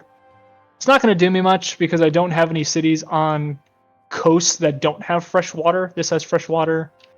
This is going to have fresh water. I guess I could settle here instead and still get fresh water, and that'll net me more tiles down here. I could also... 1, 2, 3. I would be able to settle down here. I could settle up here instead. Work this as my first tile. And then settle over here just to get more cities out. Do I need that many cities? I mean, there's not a whole lot of land. I have all of this to work with, but I don't have much more I can settle unless I try and forward settle in. Because settling in here, if I settle here, I don't have a place I can settle where I can get an aqueduct. And so settling in here is kind of a bad idea. I don't actually think there's any spots to settle in here. No, there wouldn't be if I settle there. So yeah, I actually do think I want the extra cities. And so I'm actually going to settle a city here. And I'm going to settle a city 1, 2, 3 here. That's going to claim a lot of this area. Yeah, I like that better. All right, onward and upward. What the? Where are you going? I want you over here, bud. I have no idea what you're doing. Wait a minute, was that my second one I bought? Oh, that was my second one I bought. Whoops. Good job, Brian. This guy, I'm going to actually send you over here. So I'm going to get my aqueducts relatively soon. And that's going to let me get freshwater housing in here. And I actually like the placement of that city a lot better. Gonna get a galley soon. I should probably buy a galley so I can start exploring more, but I want to use my gold for settlers. Open borders. Yeah, why not? Give me some more gold. Ooh. Oh, there's the flood. This is what I was talking about with floodplains. I lost 1 population, damaged tile, but 4 tiles got fertilized. We are beginning to So that kind of sucks, but happens. Ooh, met Bandar Brunei. What does Bandar Brunei do? Trading posts in foreign cities provide +1 gold for your trade routes passing through or going to your city. And their quest is to trigger a Eureka for celestial navigation. Should we have a Eureka for mathematics? Celestial navigation is, yeah, 2 sea resources. Which I could get a builder to improve that. And when I settle this city, I could buy to get whales. So, yeah, that's actually not bad. This, I got a dude down there. So, it's far enough away. It can chill. Whatever. There's no point in having my warrior here right now. So, I'll send you down there and find my slinger. There's 1 slinger. Where's my other slinger? Oh, right, you're exploring. I'm actually going to bring you back to defend the city from galleys. Move forward.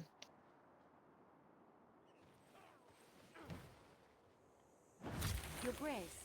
When wasteful war Alright. statues over... We can now get medieval walls. I will... That's going to take 6 turns. You're going to take 3 turns. I need to build it in the next 4 turns. You're going to... This is not a great city right now. This city's going to need some love, dude. So I'm going to need to either buy it. I can't buy walls, right? Forgot that. So I'm going to need to build it if I want that boost. Yeah, I'll build it in my capital. I want to rush up Coliseum, but AI is not going to take Coliseum. They never take Coliseum. So I'm probably just going to leave it. Yeah, it'll be fine. And we'll keep moving forward.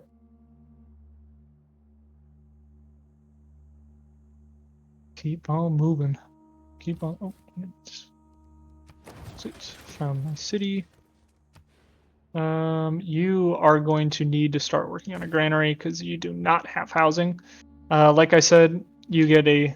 I'm 1 away from my housing cap, so I have a 50% malus to all food production, or all bonus food production surplus I have. And so working food just is not really useful, but I don't have any other good tiles. Metropolis is the best one. I'm gonna need some builders in here too, which I could start buying them. I could buy them with faith, but I have no faith income, so I won't buy them with faith. I'm probably gonna wait for feudalism before I start buying builders, which is currently about 11 turns away, and this is gonna give me 2 extra charges on my builders. So I'll just wait till then to start buying builders and building them.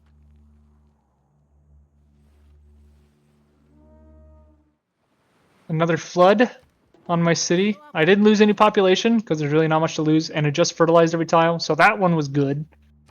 But it could be bad in the future. Keep moving and grooving. There is a strategy to do with building builders with a bonus and then switching to feudalism once you get it before you actually build them. And I'll show you guys what I mean by that. I'm gonna start training up a good amount of settlers.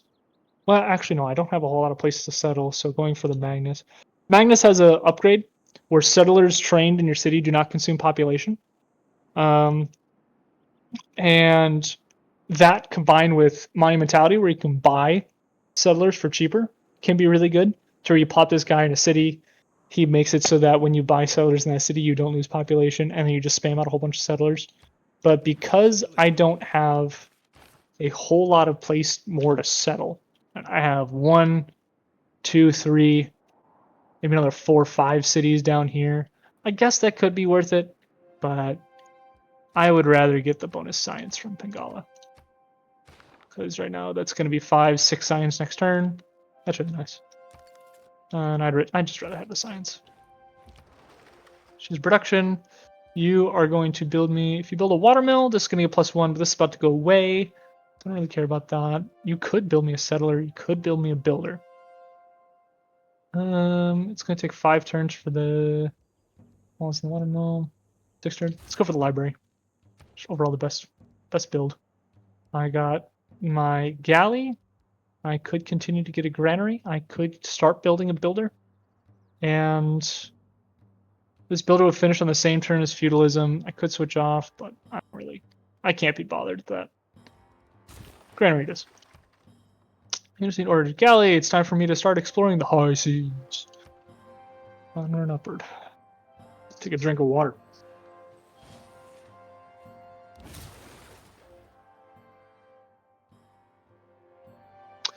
Dude, I see the game has a really good for a cultural victory. You have a really good spawn for wonders close to the desert floodplains. I see you got a lot of early theaters and you don't want to rush commercial hubs and go for free inquiry. You're right. I do think this is a phenomenal game for a cultural victory. It's kind of secluded. I can make friends with people. I have the ability to build a lot of wonders with the different tiles I have. I'm absent of war because there's 2 city-states defending me from Pachacuti, and so I could aggress, but I don't really want to aggress. I do think this would be a lot better culture game, but like I said, I want to showcase a science victory. This is more of an educational one rather than optimal play, and so I'd rather show people how you go about doing a science victory, because a cultural victory is really just kind of you do the culture thing and then eventually you win. You have ways of optimizing it, but that's really what it is. You just build culture stuff and then you win. Whereas the science victory is a little more difficult to get at. Builders, this is 2 turns in the city. I'm building an arena because I need an arena in order to build the Colosseum, and I really want the Colosseum. I could purchase it if I sold some of my stuff to Pachacuti. Give me your gold. So I could buy it, but I want to save my gold for settlers. Which, speaking of which, I can buy a settler. Boom. So let me get the arena now. Entertainment complex and arena gives you amenities. It also gives you tourism. Tourism is how you win a cultural victory, which I can talk a little more about later. But yeah, we're not going for that victory condition, so it's not too big of a deal. Oh! Barbarian camp just spawned where I want a city. That's no fun. Alright. Bring the army. Where is my other slingers up here? Bring you down. I'll upgrade you to an archer, because I need a few archers in order to do stuff. Settle that city. This settler, I guess I send you right here. I could send you over here to start claiming this land. I could start getting my main core cities up. I think I'm gonna get this one because I'm gonna want to build districts using this guy. You know, I could just change this to a campus actually, and then just build all of the districts from my capital in this city. Oh wait, I can't build a camp. I already built a campus for this city, so this would have to be an industrial zone. Ooh, right. Interesting. Ooh, ooh. This city puts its aqueduct here.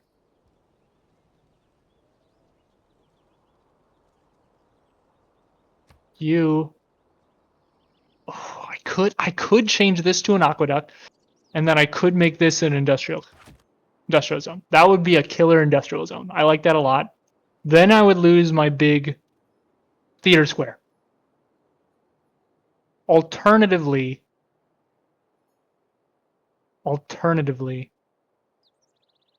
this could be an aqueduct. This could be an industrial square. This could be an aqueduct. This goes back to my theater square. This becomes a commercial hub for this city. This becomes my other theater square. This stays as an industrial zone? Hmm. Interesting. I don't know about this one yet, but I think I like this. You know what I could do instead? I could actually make this a theater square. And then just dump the... Oh, wait, no. This becomes a theater square, and this stays as the Coliseum. And then this becomes a +6 theater square. Ooh, that's exciting. And then I put another wonder here later. I don't know which one, but I put another one. Maybe like the Apadana. Maybe Forbidden City. Yeah, I like that. And then this becomes my commercial hub. All right, that's what I'm doing. I like that. I like that a lot better. This chop still worked out. I gotta get rid of this wheat at some point, though. In that case, I don't really need you to be settled right now. Maybe I start settling the new world. It's all tundra, which isn't great. Probably settle up on the coast first. If I settle here, I can get my aqueduct here, and then I'm not in range of flooding. Yeah, that's good. Let's do that. Send you off to explore. I'll upgrade this slinger. Where did that slinger go? Whatever. I'll upgrade him when I get a chance. Next one, I got my that. I want celestial navigation. I'll get it to a point where I can. It's only going to take 2 turns, and I want to get the boost because that's also worth an envoy. So I'll. But I also want that boost. Interesting. I guess let's go for horseback riding and mathematics. Or I just rush apprenticeship. Get industrial zones. Yeah, screw it. I like industrial zones. Why not? Why not? That's the name of the game, right? You do not need housing. You need food. And to get food, you need a harbor. I guess you're just going to start on your granary. Yeah, you'll slowly build up. You're mainly there to give me the iron. Uh-oh. He is going to see my city. I need to block him from seeing my city. Where's my slinger? Oh, he's coming down from there, right? You're coming over here. Yeah, you try and block him from seeing my city. That would be preferable. Non-Medal, which is about to die. Great. Hijidaro. I don't really care about suzerainty of that. I could put a envoy into you, but you're the You need one for mathematics. What is that? 3 different specialty districts. Have you? I have a campus. I just need a commercial hub, and then I have it. Cool. And do you have one yet? Yes, you have one. I'm going to wait until I finish that, put in the policy card, which doubles my envoys. And he found it. Oh, man. That's not good. That's not good. So, one thing to know. The scout saw my city. And now he's going to go back to the encampment and tell them that he saw my city. And because he saw my city, and he's going to tell this camp that they saw my city, they're going to get really mad. And they're going to spawn a lot of people to come and kill my city. And so I'm going to need some defenses. I can upgrade these guys to archers, which will be something. I don't know if it'll be enough. So I'm probably going to queue up another archer in this city once that finishes. But I also want builders. But I'm going to bring this guy down to... Oh, wait, he didn't go back. What? What are you doing, bud? The camp is that way. Well, now I can block him off so he doesn't go back to his camp. Oh, lucky me. Vitamin tank he got built. A man on a horse is spirit. Come up here. Fortify. And I have found Brazil. Wonderful. Good to meet you, Brazil. Is this all one continent? Francisca. Francisca. Oh, it is a different continent. He might have luxuries he can sell me. Patch Cutie. I'm going to get that soon, so I don't really need to buy it. And now I could build the Colossus. I could build my other district. I'm going to build my bath. I don't really need the housing, but the bath is nice. It's going to give me air score. It's going to give me my 3 unique districts. And so yeah, I'm going to go for it.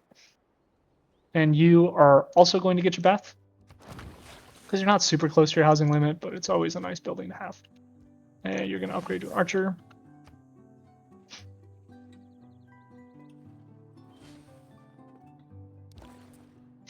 And you are a free trade route. Now, where do I want to pump production to make the city stronger?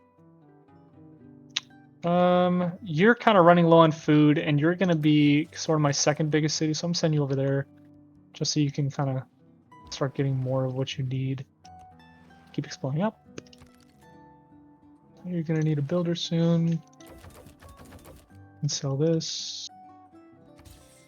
Please and thank you. Give me more gold. Can I buy another settler? Nope, not yet. And this slinger can upgrade. And you could fight him. Go ahead and fight him. Deal him some damage. Make sure he doesn't get past. And next turn I can move this archer up. I don't even have to move the archer. I can just shoot him. And I got feudalism. This is where the game turns around, lads. I'm going to put in this card, Diplomatic League. It makes it so that if I have 0 envoys with a city-state and I put an envoy with them, it gives me 2. This is nice. And I'm also going to put in +5 combat strength versus barbarians because I'm fighting some barbarians. Got some boosts because I built my first bath, which gives me a whole bunch of boosts, gives me a whole bunch of air score, a whole bunch of good stuff.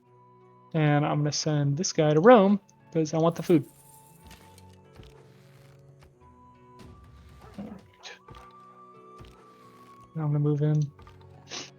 Get ready to take out this barbarian camp. Keep exploring. And choose my next civic. So I wanted to rush feudalism for that card because that card is fantastic. Now I'm going to go for military tradition. Gets me some flanking bonuses, some other good stuff. I'm going to get probably military or probably recorded history to get the 100% bonus on campus adjacencies. That'll be nice sooner rather than later. And then we'll figure out where to go from next once those finish. So Rome, I have my my thing. Yeah, your thing. Good job, Brian. And now I'm gonna go for the Coliseum. Just start pumping happiness. And now that I have extra builder charges, I'm gonna start buying builders everywhere. because builders are the lifeblood that are going to take my economy to a whole nother level.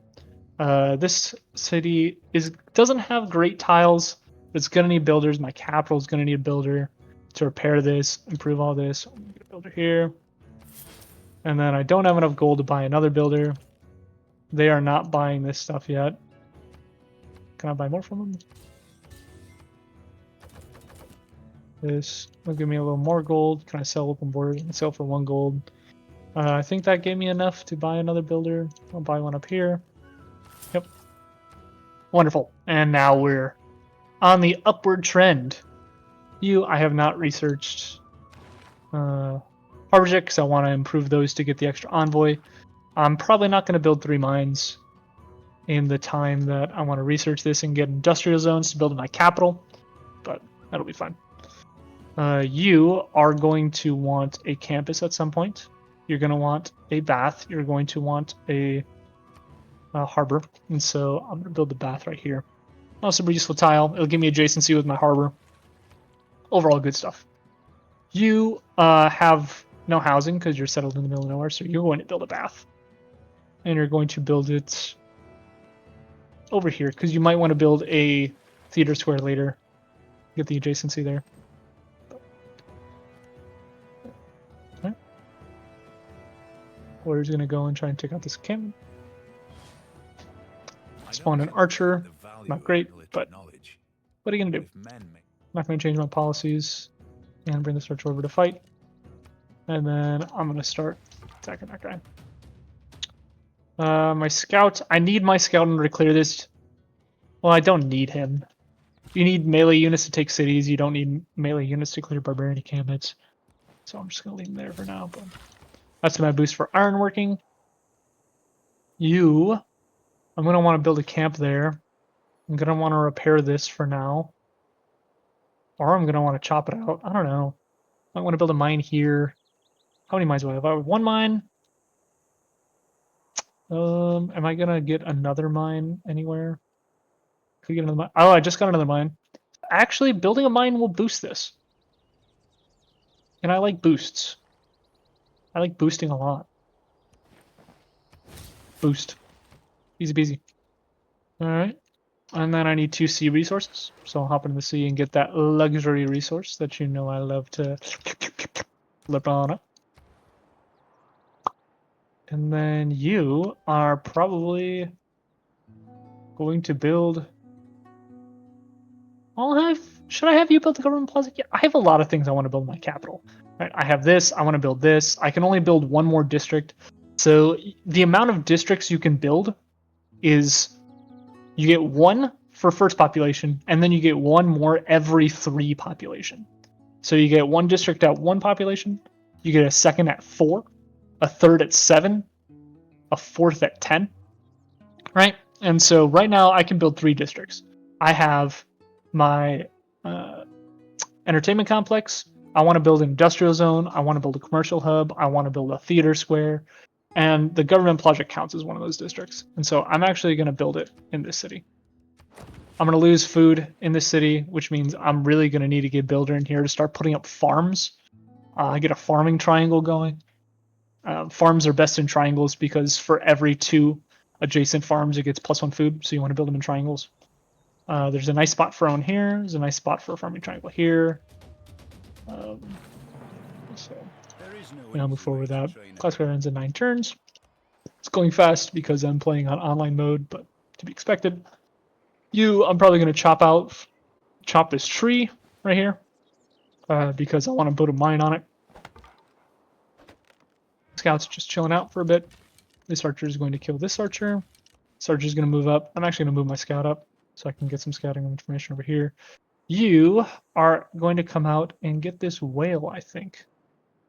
Yeah, because you can get the whale next turn. And this will finish in 1 turn because I have so much science. So I'm actually just going to get ironworking. And then I'm going to get this because I'll be able to get the boost next turn by buying that tile. Now, I'd rather not spend my gold on that, but the whale is a luxury resource. And it's really nice to have luxury resources. Ooh, he's buying this now. Wonderful. Give me more gold. Give me your gold. Give me all your gold. I'm gonna decline that for now. Wait till I see someone else. And that means I can now buy this tile. And I can send you out here, and you can improve it next turn. Yay! I'm gonna send you an Arme Explorer, because I can't be bothered. Brazil, can you get open borders with me? Thank you. Now you can explore this way. So I'm about to go into a Dark Age. Dark Age being I didn't meet my threshold of 50 era score when the era ends, and so I go into a Dark Age. I want to go into a Dark Age. Why do I want to go into a Dark Age? If you are able to chain a Dark Age into a Golden Age, that next Golden Age becomes a Heroic Age, which means you get to choose 3 of those really powerful bonuses that you saw me choose earlier. And the Industrial Era, which is the one that's going to happen after this. So we have Classical, which we're in right now. Then we'll have Medieval. Then we'll go into Renaissance. So I lied. We go into Renaissance, not Industrial. So it's best to have a Heroic Age Industrial, in my opinion, because that's kind of where the game blows open and you start working towards your main win condition.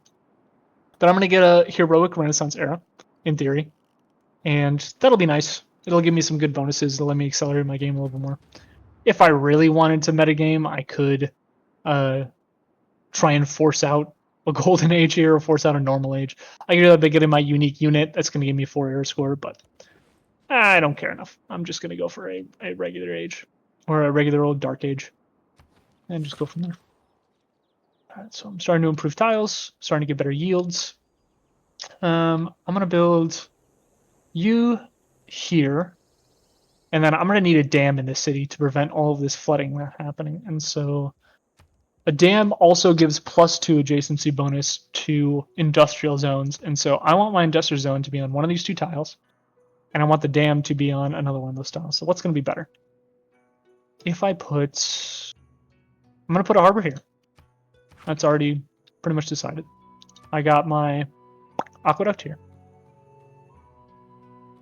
I could put industrial zone here. And that gives me for a dam on any of these 3 tiles.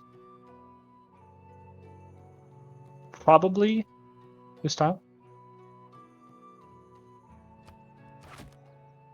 And then I can do a farm triangle. Because this city is severely lacking food.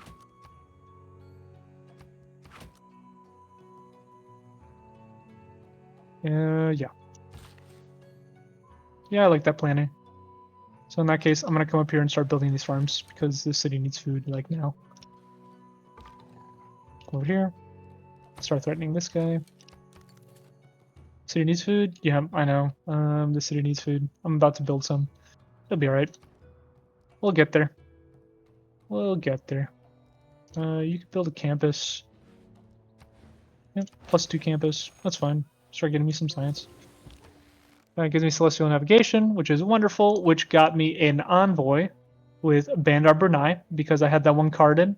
It boosted them up. Now I could get... I can't get this yet. I could get Suzerainty of Hijidaro, which again doesn't do me anything. So I'm not going to do that right now. And just hold on my envoys. You are going to move forward. And I'm going to shoot this guy next turn. Several closely situated. Ooh. I found a natural wonder. Good job. I also found some more stuff to fight. Ooh. And let's keep her moving. May I suggest that we Set your course. History is the version. Alright. So, I'm going to keep in serfdom. Serfdom is just way too good. I'm not necessarily getting builders right now. I'll probably buy some more soon, but it's just very, very good. I'm still fighting barbarians. I don't need that because all of the civs or city-states I've met, I have an envoy with, so this does nothing. This will just give me more. I could get bonus 2 science, which doesn't do me a whole lot. I could produce more faster towards wonders, which I am building a wonder right now. So I could put that in, or I could have 5 production and everything. My capital's doing really well. So I'm just going to keep going with that. And it'll be alright. It's a quadrium. Quadriums are ranged. What am I doing here?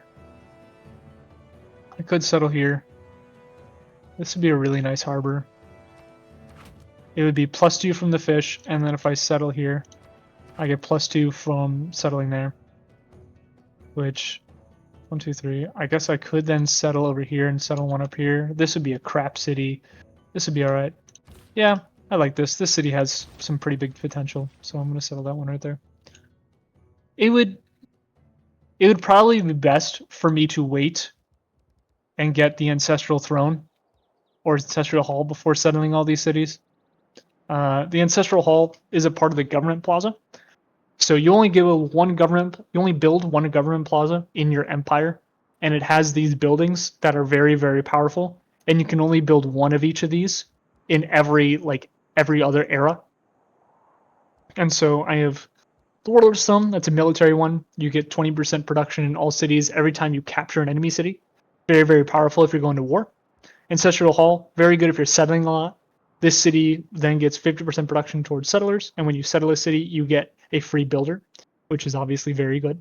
And the Audience Chamber, which is just for going tall, meaning if you have few cities that and you don't have a lot of space to settle, you can get this, and then every time you put a governor in a city, they get +2 amenities and +4 housing, which is very good. Which I'll have 1, 2, 3, 4, 5, 6, 7, 8, 9, 10 cities by the end of this, which I think is too many for me to consider the Audience Chamber. And so I'm going to settle a lot more of these. I'm probably going to settle a bunch more land once I figure out where the next continent is, so I'm just going to go for the Ancestral Hall. It might not be optimal. It's usually more optimal just to go to war and take people's stuff, but yeah, whatever. I don't like war, so I'm not going to go to war. Alright, now we'll keep working our way through. I'm going to go for mathematics. I'm going to get construction. Could build a watermill. I don't really care enough. Do I care enough for these boosts? They're only 2 turn boosts, but we'll see that. Could you give me the name of Eureka's of Civics Inspirations? I believe it is I believe that's what it's called. Eureka Inspiration. I think that's what it is. And now this guy's coming out to fight me. Bad move. I'm gonna back up so he just doesn't hit me. Because there's no point in taking damage, because they'll deal a lot of damage, and he can't move over a hill and attack in the same turn. And so I'm just going to back up. So he doesn't attack me. I'm gonna come over here, put this iron mine, keep getting more iron. More iron means more resources I can sell. Camp, I have the Pantheon that gives me bonuses on camps. This is a very effective camp to get rather than chopping out the marsh. Just have bonus yields on it because I'm going to keep up yields, keep exploring, and we'll keep on moving. Keep her moving. So where am I going next with my civics tree? I think the most important thing for me to get next would probably be Merchant Republic. Because I'm going for a pretty heavy economy game, Merchant Republic is best. Monarchy is pretty good if you want to go tall again, because you get +1 housing for every level of walls, and you get diplomatic favor, as well as influence points, which is nice if you want to control city-states. It's nice if you want to control the World Forum. Nice if you don't have many cities that need more housing. Merchant Republic gives you a lot of gold in cities that have a governor in it, and because I'm planning on building a commercial hub in most of my cities, I want that bonus gold. It also gives me bonus production towards districts, and also the policy card slots. I get 2 economic, which I primarily like, and only 1 military, versus monarchy I get 2 military, which I don't really want.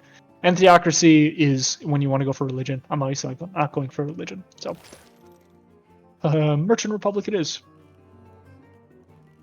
Alright, I'm gonna get military training first, then naval affairs. I'm not going to get 4 trade routes in the time that I need.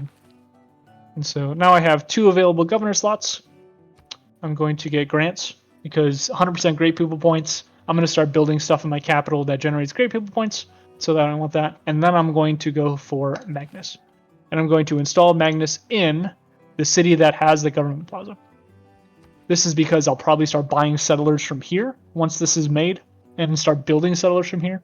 Also, Magnus has an upgrade that gives you 20% growth in the city and trade routes to this city ending here and get +2 food in their starting city.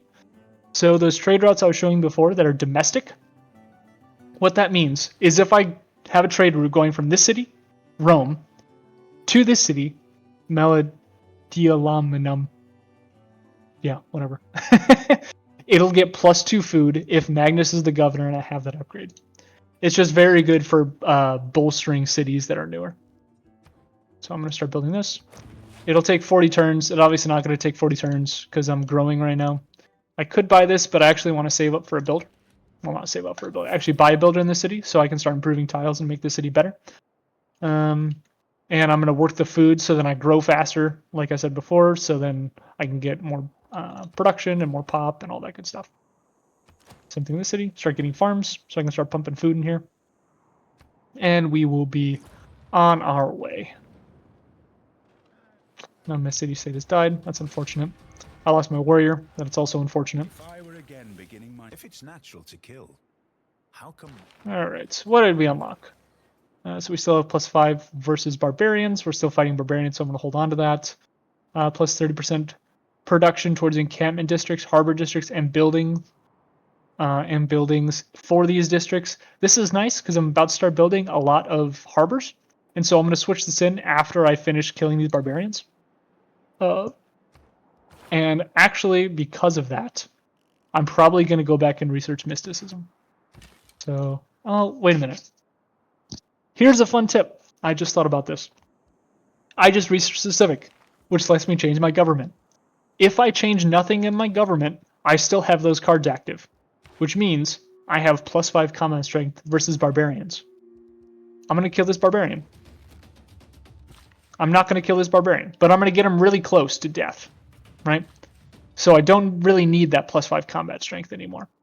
I'm going to come up here. I'm going to fight this battle with +5 combat strength. And now I've used all of the battles that I really care about having that +5 combat strength for. Now, I'm going to change this out. And I'm going to confirm this. And what I just did is I used that +5 combat strength bonus that I had, and now I'm going to gain the next bonus by changing this out. So you can do that. You can game it to where you use the bonuses you have until you use them up in the way that you want to use them. And then you change it out, and now I get the other bonuses. So I'm going to have bonus comp or bonus production towards this harbor and towards this harbor, which is very, very nice.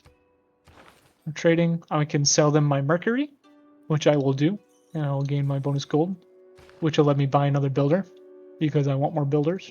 And I'm going to buy it in here because there's a lot of things to improve. I can send envoys. I have 3 now. I really just care about having Hattusa, so I'm going to save my envoys in case I lose Hattusa. Could go for my Hijidaro. I really don't get any benefit from doing it, so I'm just not going to. And then I'm going to come over here and repair this Source of Horse, because it is just a good tile. And then you are going to come over here. Get that. You are going to continue to build farms to get food. And I'm not going to spend my gold on that. There's a policy card that I can put in which makes buying tiles cheaper. And so I'm actually just going to wait for that. And I'm going to come over and repair, improve that. And then you are growing towards that, and you'll grow there next turn. So you can just wait. And then I'll repair that. Or improve this and just get bonuses.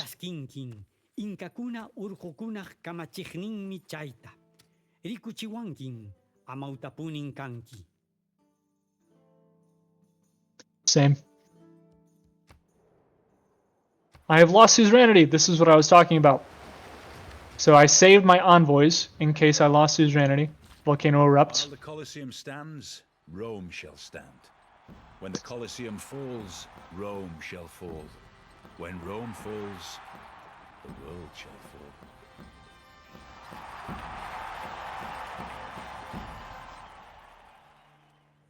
Glorious. So I don't think I've actually explained what the Colosseum does. Colosseum is fantastic. What it does, let me put up real quick. So the Colosseum, it provides culture, loyalty, and amenities. Fights 2 of each. 2 culture, 2 loyalty, and 2 amenities in every city within 6 tiles of it. Now, I explained amenities a little bit earlier. How you need 1 amenity for every 2 civilians you have. And when you have more amenities than you need, your city becomes happy and then ecstatic. Right? And so right now, I have 11 amenities out of 4 for, and it'll show me here. So I get 8 from entertainment, meaning I get 2 from the Coliseum, and I'm getting 6 from this entertainment complex right now. And I have 3 from improvements, meaning luxuries. That puts me up to 11. And because my city is ecstatic, if I look at my yields, I'm getting plus 34.8% food because my city is happy. That's very good. I look at this. You get more food from amenities and various happiness than you do other yields. But every other yield, because my city is ecstatic, I'm getting plus 20%. Right? So that's 4.7 production. That's 4 gold. That's 2.6 science. 2.7 culture. Or sorry, 3.6 culture. And 3.5 science. Right? That's super duper good. And if I can get that in all of my other cities, so I look at this city, they're just happy. Right? They have 2 out of 6. They're not ecstatic, so I'm getting a 10% bonus. But imagine I can get all of those kind of amenities and yields across my entire empire. A 20% bonus to everything I make because of amenities. That's why amenities can be very, very powerful. It doesn't matter much in the early game, but in the mid game, it's very powerful. And so that's why Coliseum is great, because right now it's giving me 2, 4, 6, 8. Once I settle this city, it'll give me 10. If I settle a city over here, it'll give me 12 amenities and 12 culture. Very, very, very good. My lost suzerainty of Hattusa, it just, as the game goes, the amount of envoys you need in order to keep suzerainty goes up. So it's up to 4 right now. Pull one more in, keep suzerainty of it. And that's what I was talking about, to where I'd rather have suzerainty of that than anything else. Oppenum is low on housing, to be expected. You're just... Oh, crap. Whoops. I wanted to settle in a place where I could still build my aqueduct, and your aqueduct has to be adjacent to your city center and adjacent to either a mountain or a river or a lake. Right? And so right now, I don't have any tiles that are adjacent to both my city center and a lake or a mountain or a river.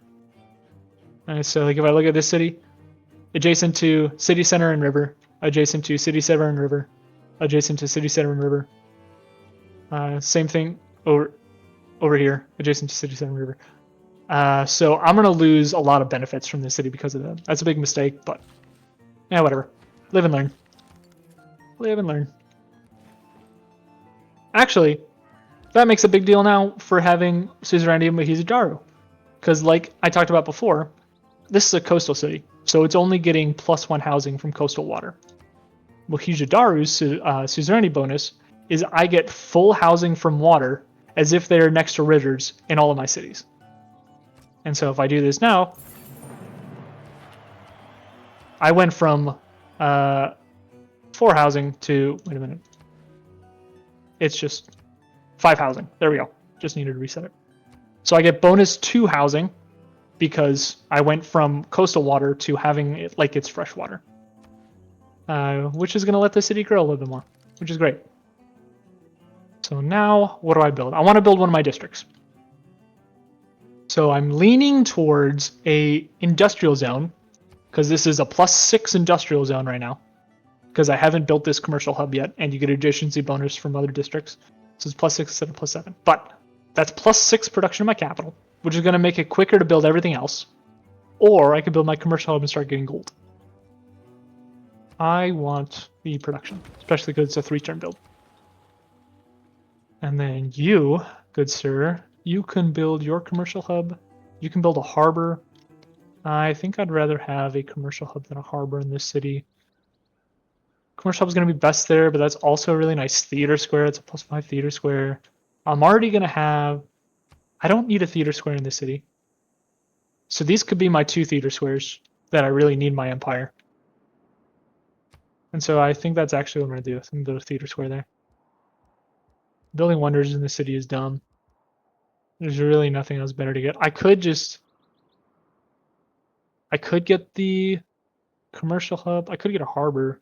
This would only be a +1 harbor, which is not very good. The main bonus of the harbor comes from when you get the shipyard, and you can put in double adjacency bonuses, so you can get a bunch of production from it. And I won't get that if I put the harbor here. So the commercial hub is probably just better. Oh, I can put it over here. Sweet. That's what I'm gonna do.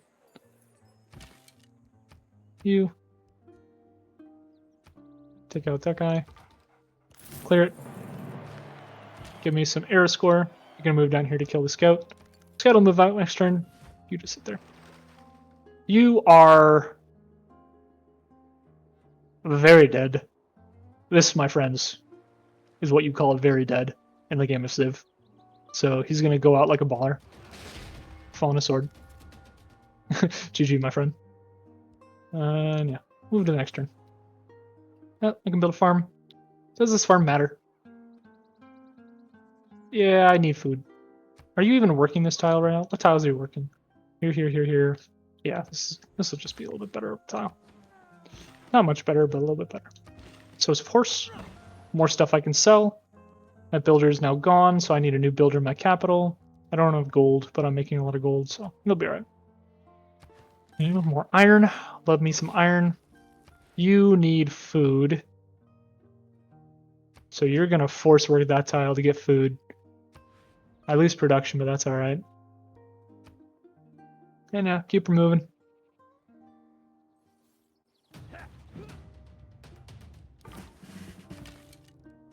You take a pot shot. You come over here. You can't shoot because there's a hill in the way. So this is part of it. If standing on a hill can give you line of sight. I'm not on a hill, and it also blocks line of sight with units. And so right now there's a hill in between me and my target, and I'm not standing on a hill, which means my range unit cannot see him, which means I can't shoot. Right? And I can't move onto a hill and shoot in the same turn. So I'm going to actually promote because I can't move, and then I'm just going to get this scout out of here. He has movement over hills bonus, so he can outrun this guy, so he's going to be fine. Ugh. I have a bunch of hills. I'm not going to have any food in this city. This is going to be my aqueduct. And so I'm just going to chop this tile out because I'm not even working it right now. And then you're going to have a lot of production. But you're also going to... You don't have any hills, so you really actually can't make all that much production. So one farm triangle is going to be enough for you. You're going to need these lumber mills. But I really need that harbor. So I'm actually going to try and chop that harbor out with the rainforest and then put lumber mills on the regular force. You probably need a farm there. This is better because my camps are really good because of my Pantheon. You are going to be going to the fish next turn. What tiles are you working? You're just working a bunch of food. And so you're going to want this hill and this hill to be turned into production. And so I'm actually going to buy that next turn. I'm going to change that out so I can buy a bunch of tiles because I'm going to want to buy these food tiles so I can get this farm triangle going. And yeah, so I'll send you up there. And so I'm going to wait on buying those. I can sell a bunch of my resources. I'm going to sell that to get more gold. So you to get more gold. I can sell my diplomatic favor to get a whole lot more gold, 11 gold per turn. That's 6. That's good enough. I want it. And then I can sell this to get more gold. And then I just made a bunch of gold. Lovely. Do I want any workers? I'm going to want another worker in the capital. So I can chop this. What else am I going to... I want to repair this and then chop this so I can get my theater square. I'm going to probably want to leave these forests and make these into lumber mills. I'm going to need a builder over here to make a farm triangle. So I'm actually going to buy a builder here. And then save my gold for purchasing next round.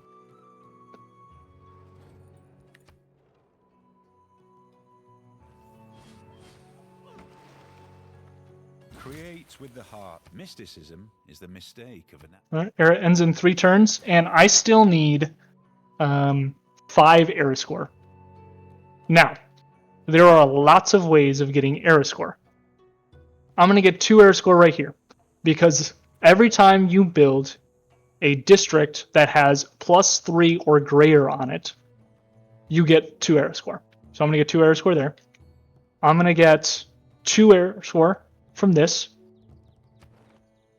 And the era ends in 3 turns. And that's not quick enough. So I could chop it out. My other option is the first time you build a unit using a strategic resource, you get 1 era score. And so I could buy a horseman, and that will give me an era score. The other option is every time you get a unique unit or district for your civilization, you get 4 era score. I haven't built my legion yet. I need 1 more iron and a little bit more gold. So next turn, I'll be able to buy my legion to get 4 era score. And so that's what I'm going to do. And that'll give me a golden age. Now, I talked about going into a dark age so I could get a heroic age in the next era, but typically I try and go for either golden ages or dark ages. I got enough era score naturally to get me into a normal age, and so I'm just going to push for a golden age and then try and go dark age next era, and then from there I can get a heroic age in industrial era, which is the strongest in my opinion. So I'm going to go military engineering. That'll unlock Niter. Niter is just another strategic resource, which will just boost my yields. And then I think I'm going to go for buttress because I want the dam.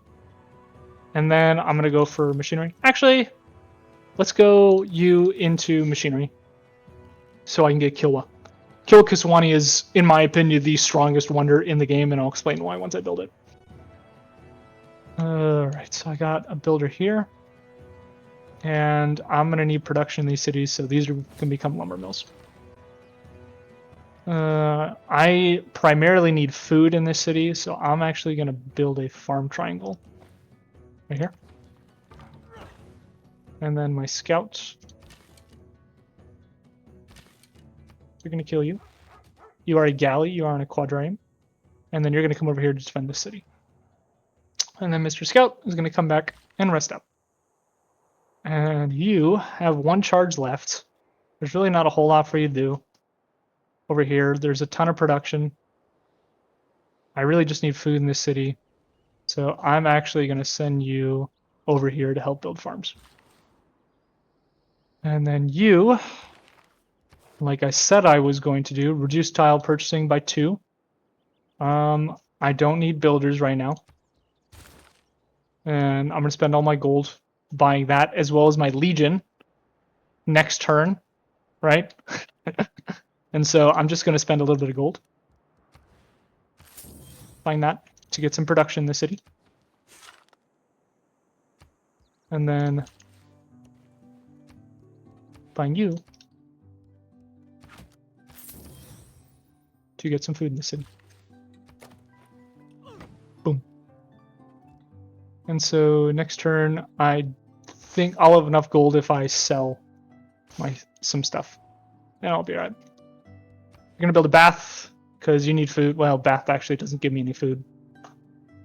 So, library? Oh, leave me 1 food. Yeah, you just build a library. That'll be what you're good for. You're a little science city. Hey, thanks, man. Magnus is almost established. Ancestral Hall is almost built, which means I can start building a settlers in here. I got 3. Pardon me. I said 2 era score before for getting in a district with +3 adjacent bonus or more. You actually get 3. And so actually, I can save my legion by chopping this out and getting this right now. So yeah, that's actually what I'm going to do. Because that's going to save me a bunch of gold that I can use to buy builders. Oh my gosh. Alright. So what just happened there? This city owned that tile when I chopped it. I wanted it to go into this city. I didn't actually get that. I'm gonna reload because that was a mistake. One thing to note, if you're gonna chop, make sure the city that you want the production to go into actually owns it. Oh gosh.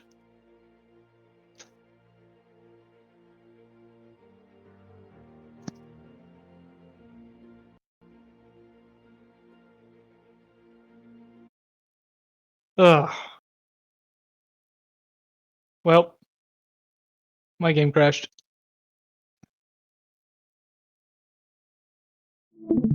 Alright. Stand by while I reload my game. Crash detected. Yes. Sorry about that, guys. Give me 1 second. Ugh.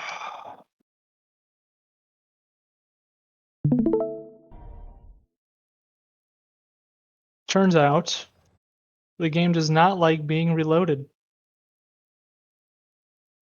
Alright. This works out fine, because I wanted to load from that turn anyway.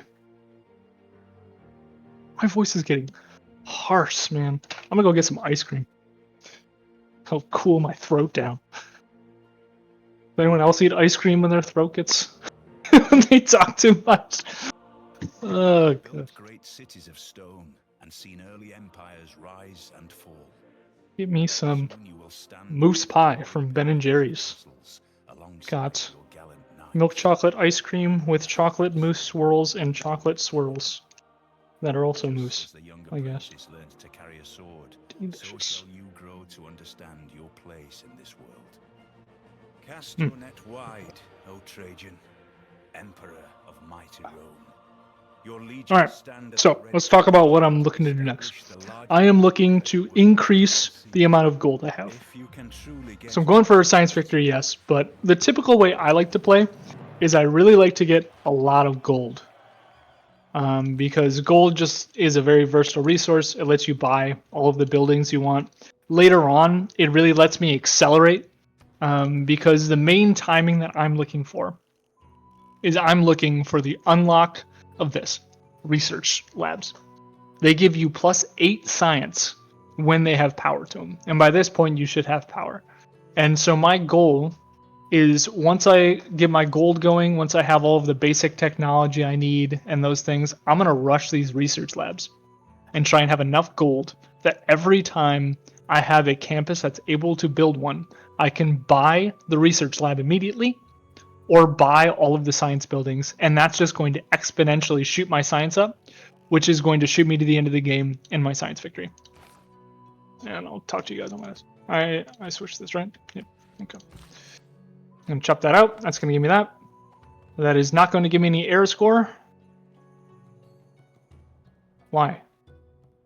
Why didn't that give me error score? +3 harbor. Well, it looks like I am going to build a horseman. Because I just need 2 left. Oh man, horseman, it's a 1-turn build. Do I want to spend... Is 160 gold worth 1 turn? No, it's not. So I'm gonna build a horseman. Oh, that's frustrating. Whatever, happens, happens. And so now that I have that, I'm gonna build a lighthouse. So there's 2 ways of getting more trade routes in this game. One is you build a harbor and a lighthouse. The lighthouse will increase your trade route capacity by 1. The other way is building a commercial hub and then a market, which is the same first tier building.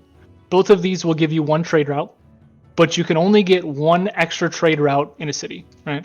Like in this city, if I build this lighthouse and then I build a commercial hub right here, and then I build a market in it, this city will only give me 1 trade route because the lighthouse and the market are mutually exclusive. And you can read that on here if you look. The last tagline, +1 trade route capacity if this city does not yet have a market building, right? And so I'm going to go ahead and build that because trade routes are very, very good. I'm also going to do my farm triangle. And the reason you build farms in a triangle, for every 2 adjacent farms, you get +1 food yield. So if you look at these, each of these are +2 food as a yield. When I build this farm right here, they go up to 3. And now this city has a whole bunch of food, which is fantastic. I have 3 envoys. Leventa, I could put one in to get an extra faith. Don't really care about that. Plus, I'll just wait till this finishes. You, builder, can go out here and get this fishing tile. You are going back here. You also go back here to defend in case they commit a whole lot. And then next turn, I hope this will give me an extra arrow score. And then building this ancestral hall might give me an extra arrow score. I don't actually remember. You're going to fortify too, here. And I will take a bite of ice cream.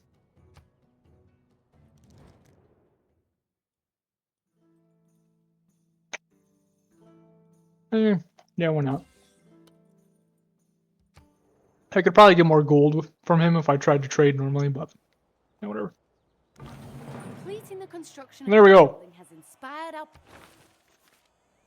We got +1 error score from a thriving metropolis, meaning we have 10 people in our capital, and we got +1 error score from building a horseman. Gets us to 61 of 61 with 1 turn left before the era ends.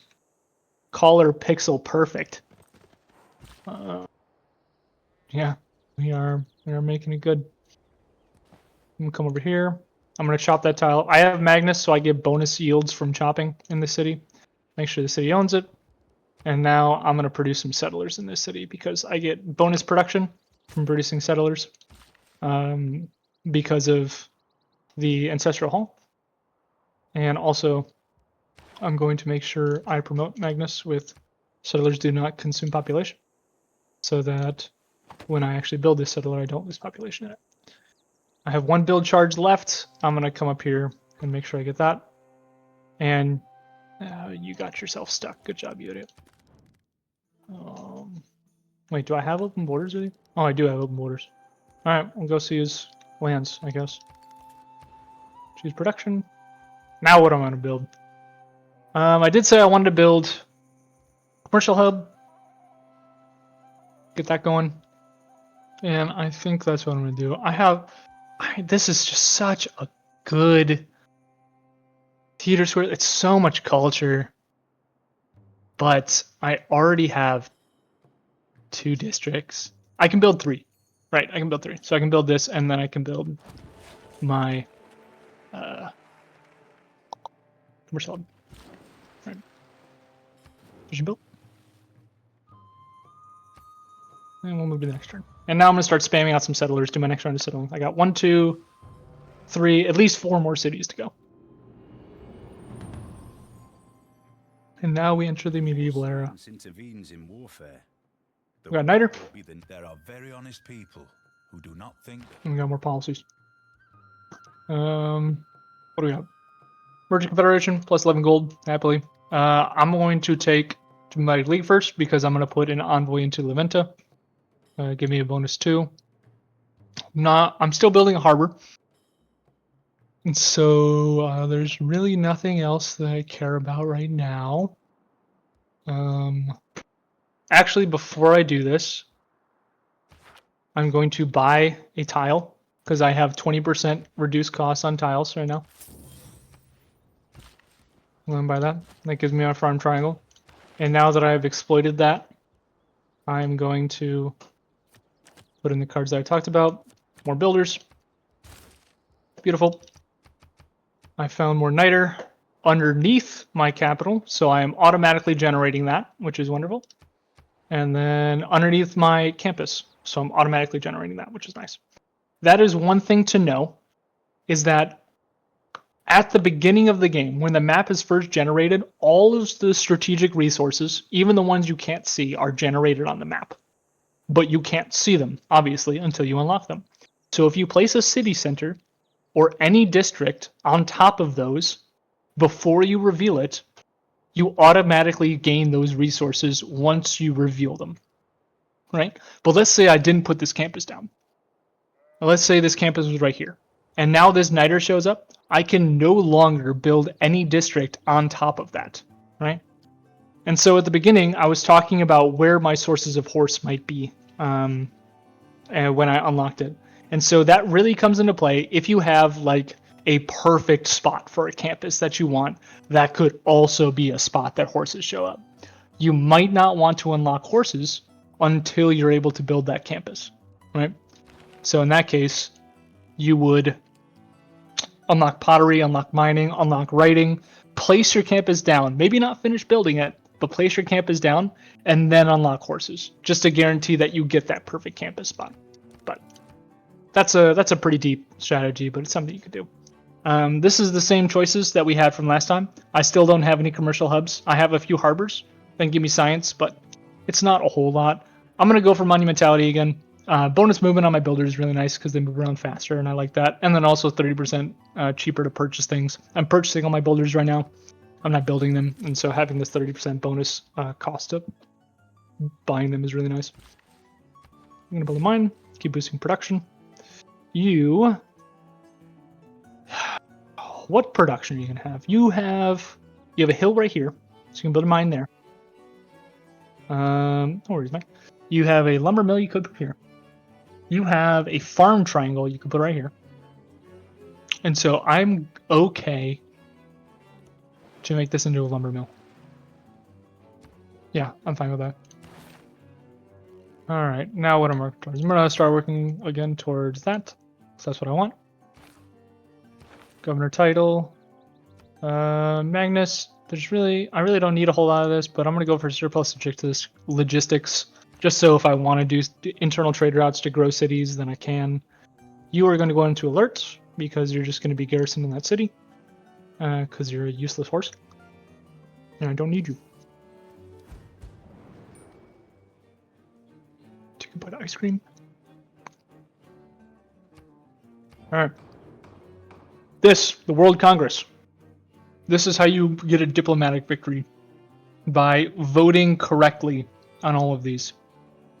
I care very little for the World Congress, so I do literally whatever, and I don't care about what happens. You could care, but I don't. Oof, that one hurts. Fertilize 8 tiles, damage 2 tiles. I lost 3 population. Looks like I lost 2 here and 1 of my capital. That's no fun. And that's going to delay my commercial hub. That's not great. It's not the end of the world, but it's not great. So, we'll make do. There's also another city I can settle up here. And there's an aqueduct placement right there. So, what do I got? I got a few districts here. I could put a harbor there. It's a really bad city. But, I mean, any city is better than no city. But these are better. These are better cities, so I'm going to settle these first. And then you, what do I need from you? Probably some lumber mills. Probably a chop on this.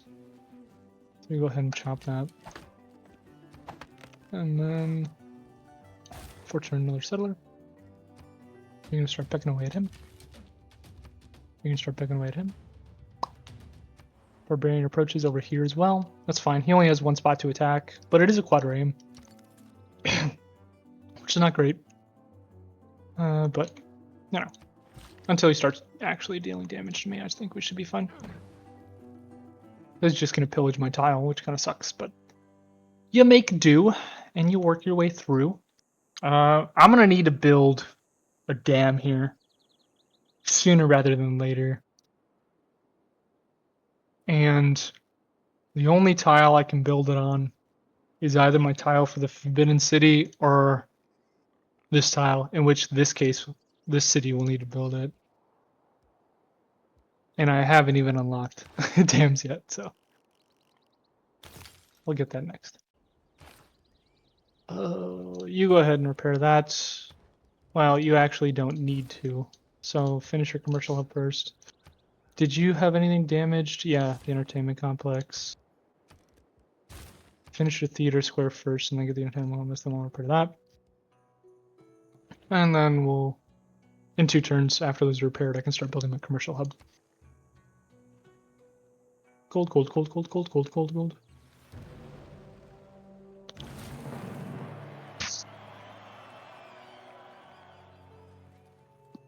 Alrighty. So I'm going to take a quick 5-minute break. I got some things I got to do with the family. So I'm going to be back in about 5 minutes. So you guys just keep hanging out or come back in 5 minutes. Whatever works for you.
Alrighty, and we are back. I'm gonna sell my niter.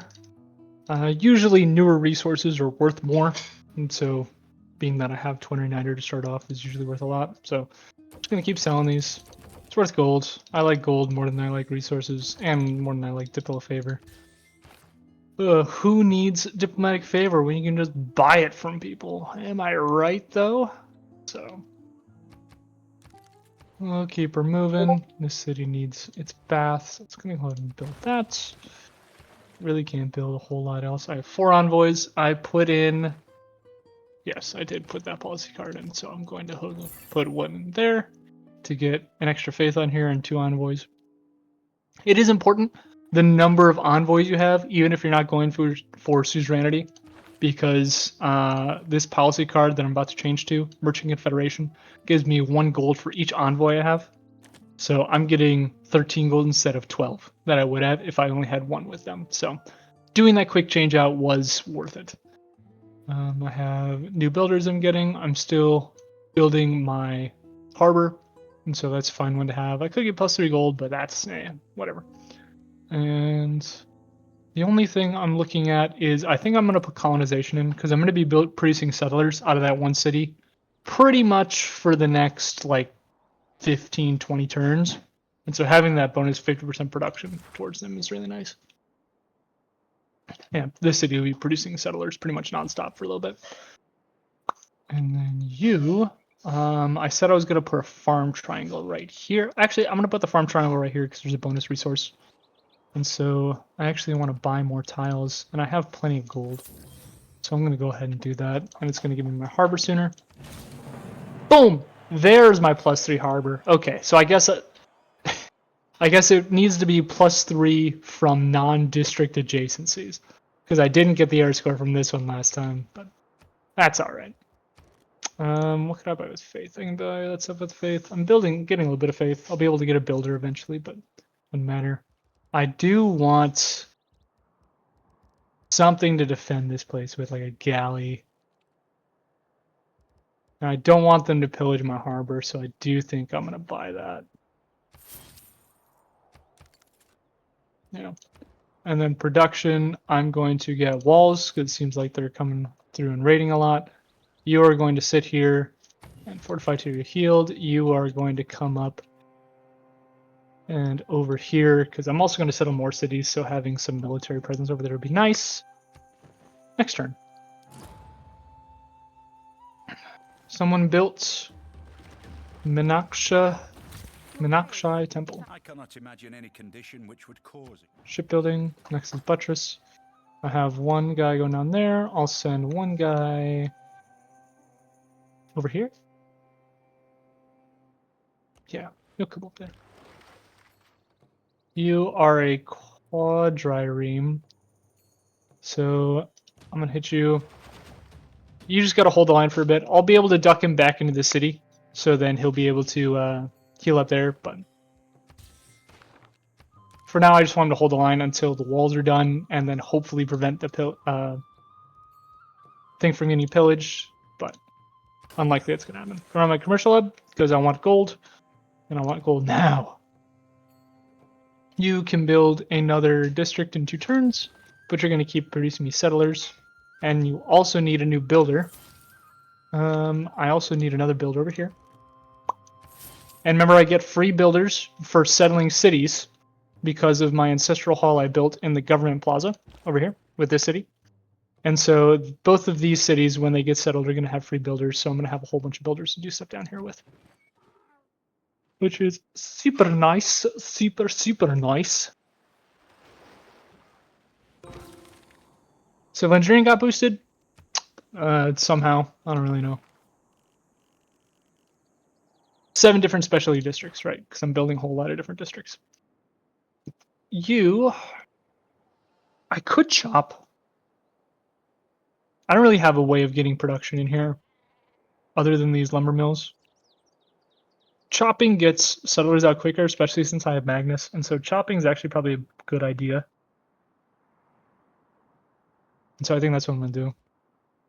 Oh wait, that's the scout. Yeah, I think it's actually just better to chop and get settlers out, and settlers building quicker.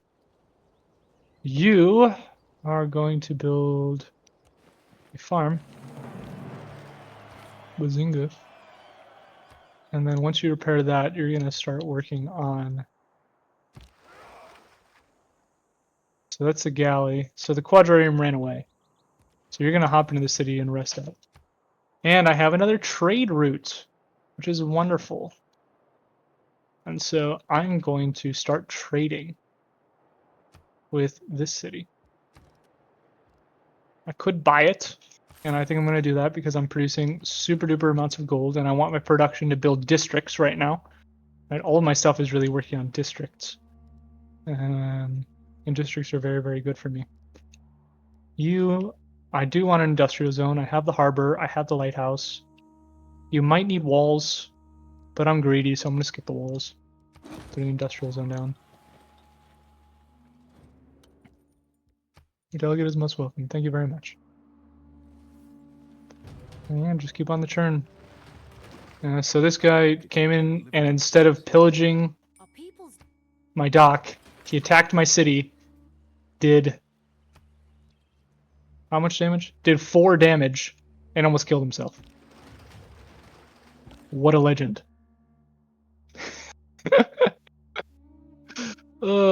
And so now I'm actually going to trade with this city. So this is what I was talking about before. For every district you put in here, or for one district, you get a bonus production. For having the government plaza in a city, you get 1 food. Right, so that's going to be 2 food, 2 production. And then you get a bonus 2 from this Magnus upgrade. So now this trade route is going to give me 5 food, 2 production. Right now, this city is producing a surplus of 1.12 food. I'm going to increase the amount of food I'm making by about 5 times by doing this trade route. That is some of the potential power of trade routes.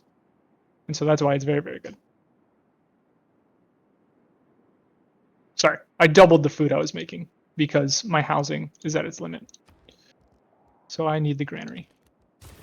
I need the granary like now. I might buy it. Nah, I don't want to buy it. It's not a big enough deal. Is it a big enough deal? You know, yeah, it's a big enough deal. Yeah, I just went from 9 turns to 2 turns. That is a big enough deal. All right. So I got that. I got my niter. Now what am I going to work towards? This is the wonder I wanted to build, the Forbidden City. Super duper good wildcard policy slot. So those policy cards that are very, very good, I get a wild card so I can put in literally anything I want.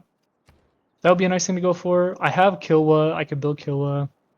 I'm probably going to go for mass production because shipyards are very, very good for harbors. And that'll just boost up my harbor cities. And I want to work towards industrialization. And I'm going to need mass production for industrialization regardless. So we'll start by getting that. I have another trade route, which I'm actually going to move to my capital because I want a giga capital. And I think getting a trade route in there, start moving, would be great and nice. Settle in a city. I'm going to settle this city because I want to. You're going to alert. You, sir. How many more settlers? I want at least 2 more settlers. And so I'm actually going to chop these. I'm going to chop one of them out. I'm going to upgrade you to a crossbowman. And then get a market. I'm going to have you build the dam. So this city owns this tile because it's adjacent to the city. You can never switch tiles that are adjacent to cities to other cities. So I want to build the dam in my capital because it has a higher production. But right now, all of the floodplains in which I could build the dam, I have districts on, and I can't remove those districts. So I actually have to build it with this city, which sucks, but you do what you have to. They'll be all right.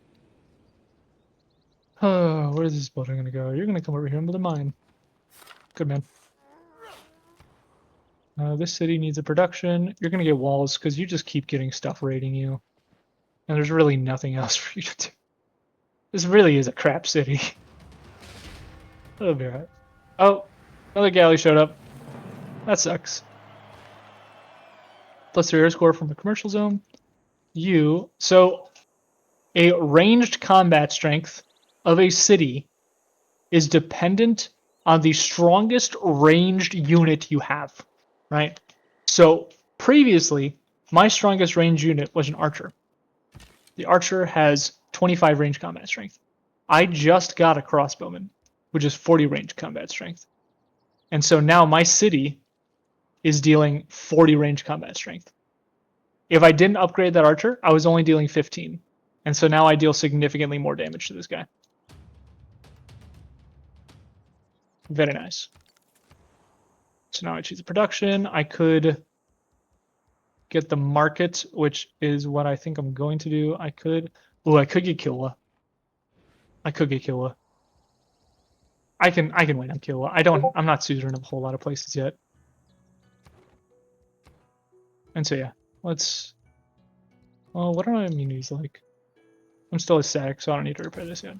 If a building is broken, it just doesn't give you the yields. And so right now I'm missing 2 amenities and 1 culture, which not the biggest of deals. So I'm gonna get you. Then I want the amphitheater. Okay, I'm gonna queue this up. I want the market. Then I want the amphitheater. Then I want the workshop. Actually, switch those around because this is gonna give me more production. This is gonna give me an extra trade route, and I want that now. So I'm gonna do that, get more production, and then I'm gonna build Killa. And that gives me 4 turns to get a builder over here to chop this. So, purchase. Oh, can I buy one with faith yet? No, not yet. I'm just slowly trickling in faith, so I need something to do with it. More gold. Who wants my resources? Ooh, you're gonna give me a book? Give me a book. Thank you. Great works. That is something I will get into a little bit later. But great works are essentially just a way to make culture. Alright, and then you made another settler, which I have 1 there, 1 there, 1 there, 1 here, 1 here. No, here, so I can build the aqueduct here. Wait, no, that doesn't matter anymore, because my industrial zone's down here. So I could build it up here. Ah, whatever. Now I need 1 more. I need 1 more settler. I really want to chop this out, but I need some production in this city, so. Alright. What's the most gold I can make? 14. Oh, that goes through a place that has bandits. 14 gold's worth it. Worth it.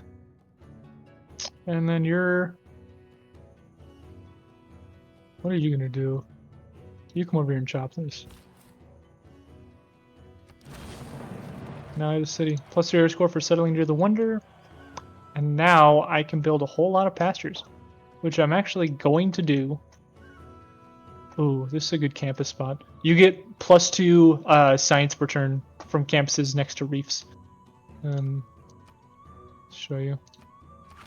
+2 from adjacent reefs. And so this is actually going to be the best spot for the campus. Do these count as mountains, actually, I wonder? They do not.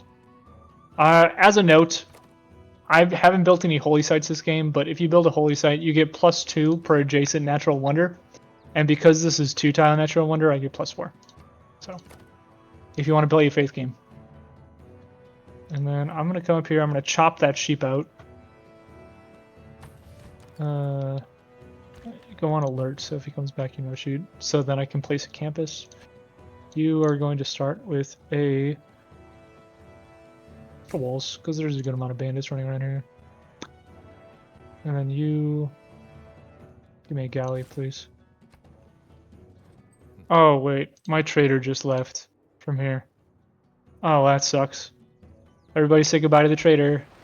Bye, trader. That's so sad. Alright. New government. Very powerful. I gotta move this up because I'm still building traders. Or settlers. I get Auto-Target Legacy, which is a legacy card. It just gives me +2 to everything. Because I get it on Diplomatic Quarter and Government Plaza, which I already have. +2 to everything is okay, but not great. So I'm gonna go for that. I'm not really building harbor buildings anymore. So I'm going to switch to conscription just to get a little bit of extra gold out of it. And then go back to urban planning because it just gives me a bunch of production in all my cities, and that's pretty decent. Maybe pest gangs. I could start going for some caravels, but I can put that a little later. Have I unlocked caravels? No, I haven't. So I'm actually going to unlock caravels now. and then I'll get a university. Because I want to start building them. Caravels are a really strong melee naval unit, and it pretty much just lets you decimate all the barbarians. And that's what I want to do. And now I gotta buy another trader. Which sucks, but happens. Kill that. You are going to chop this out to get some food. Go to the city. You're going to settle. Beautiful. And I'm probably going to need a farm triangle right here. For both Rome and for this city. So I'm going to start working on that. With this guy. And this guy... So you're coming over here to chop this. You're going to go help this farm triangle. You built that. I really don't have a use for any of this land except for just more farms and then solar panels later. So I'm just going to put a farm right there. Because why not?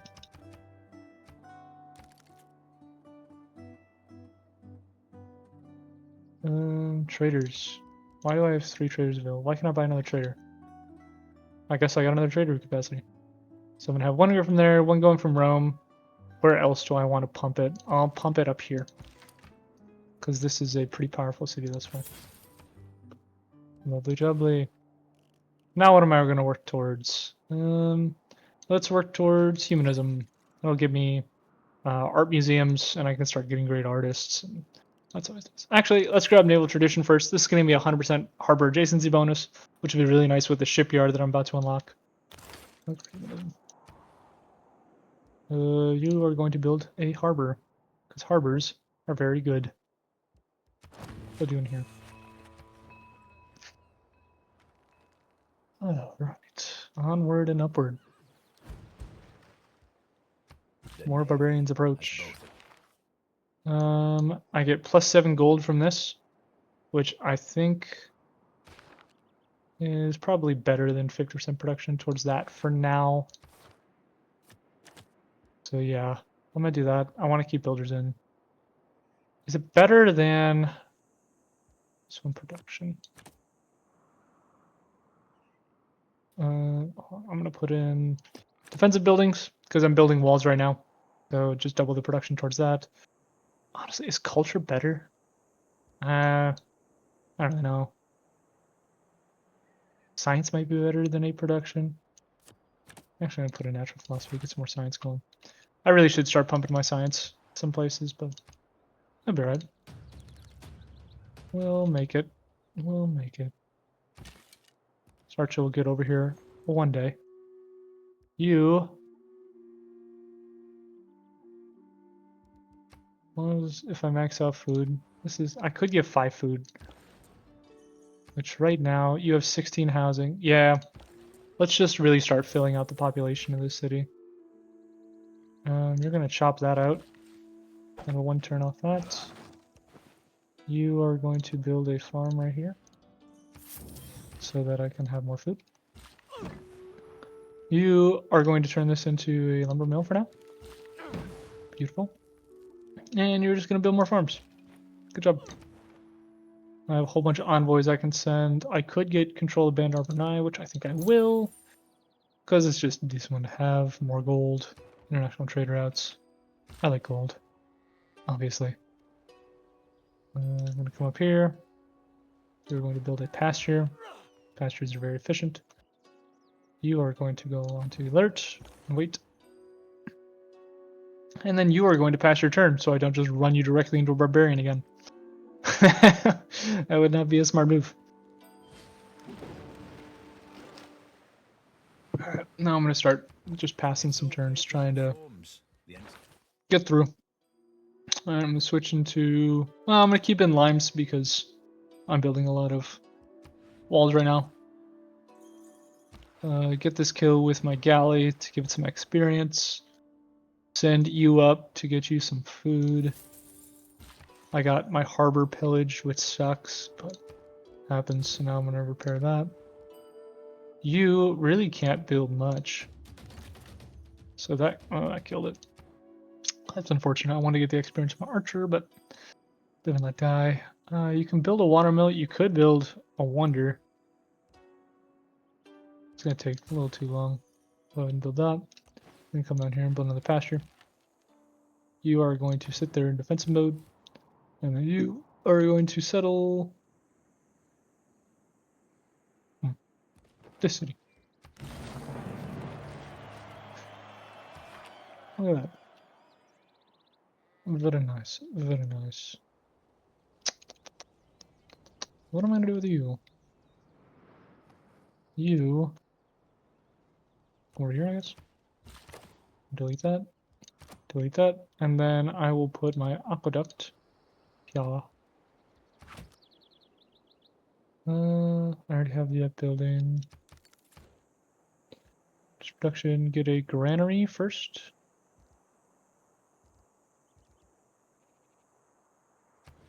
Start with Beth. That is going to be Kilwa. And so I'm going to send you over here to start building that up. And I'm going to have you focus on food. Because I want this to grow. This can annex a lot of territory and can be a very powerful city with all the mines I can put in it and the pastures I have and with a harbor. And so I'm going to just work this on food to get this growing really quickly. And my next trade route I'm going to put into this city. So I can just start pumping it. Just pump it. Oh. Yep. And then I'm going to send this builder up here because you need more build charges. You, that, and you're going to focus on food. Because I want you to grow and then work things later. Your people settle too close, you consider leaning elsewhere. Screw you. I won't settle near you again, so I'll take the diplomatic favor.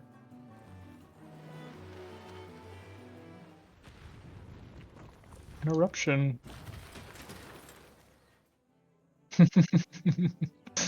Mm-hmm. Let's just start throwing these mines down. And this will become a lumber mill. Is this the city I want to settle? It has a harbor.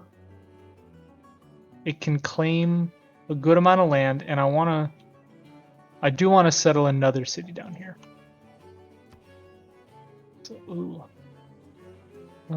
Get the kill on the quadrireme and run the galley back in to rest.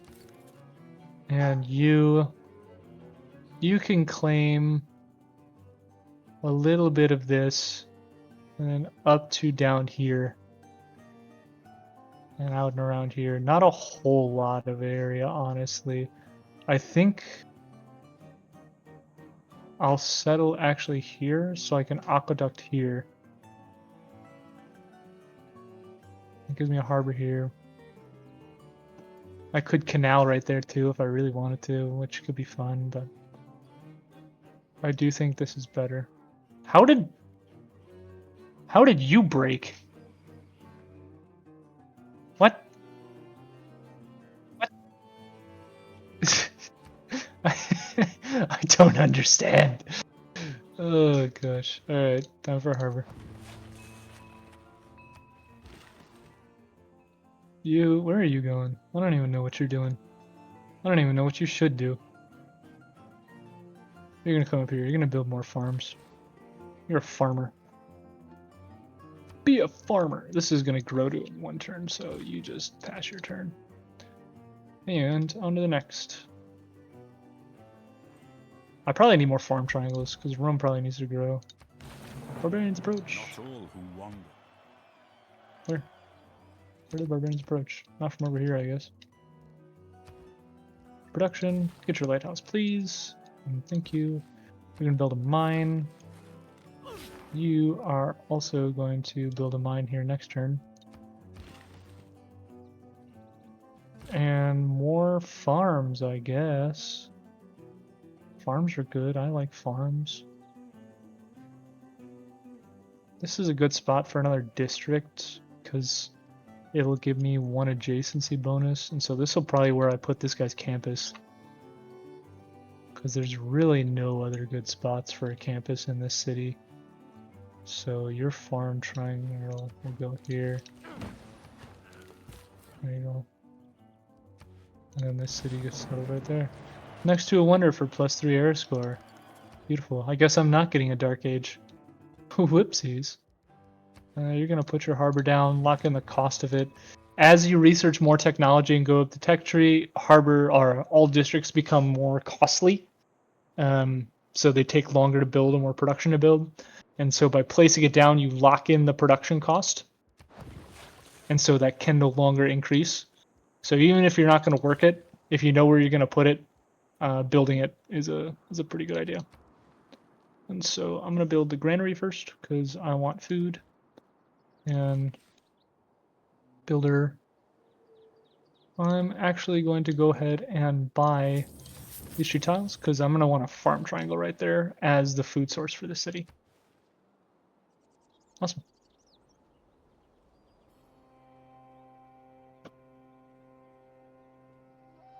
Nope, you don't need orders.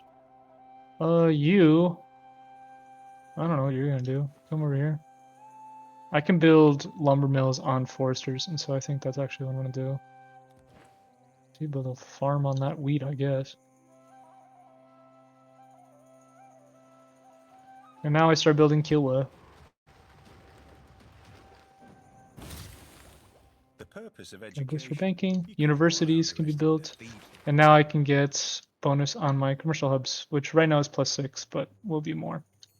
I can also get +6 on industrial zones, which is going to be in my capital, which is precisely where I want the production. So I'm going to do that. Could also get more gold. I want to put in Corvée for now. I don't need more builders, and I'm building a wonder, and so I'm going to throw that one in there. And I could pump more production into my capital by giving it 1, but I think the 7 gold is just better. Alright, and this should be one of my last settlers. Maybe not. I could go and settle this from here. Oh, wait a minute. I was going to buy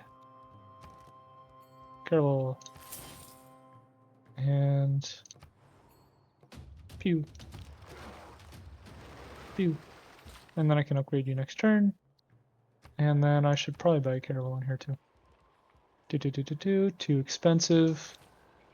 Oh, let me sell you my stuff. Give me your money.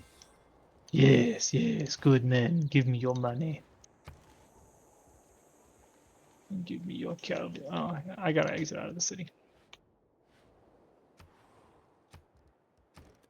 Yes, give me your Caravel. Why? Oh, it's still too expensive. I'm just short. Governors, I have 1 extra thing ready. What do I want? Do I want Lirena? Do I want Liang? I want Liang. Liang is usually pretty good. Especially up here, since I'm going to be building various things that are industry related. It's a good thing. Can I really not sell anything? Ah, I can. That is not enough.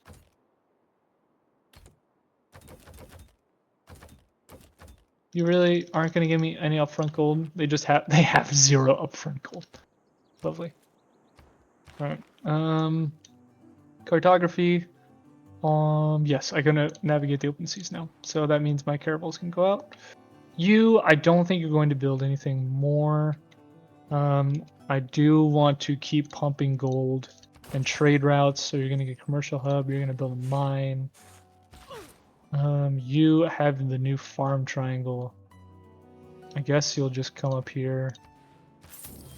And since I can't buy a caravel, I'll just build a friggin'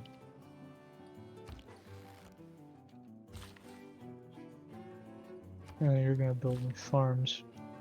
You are eventually going to build that. I don't know who's gonna get it or when, but you will.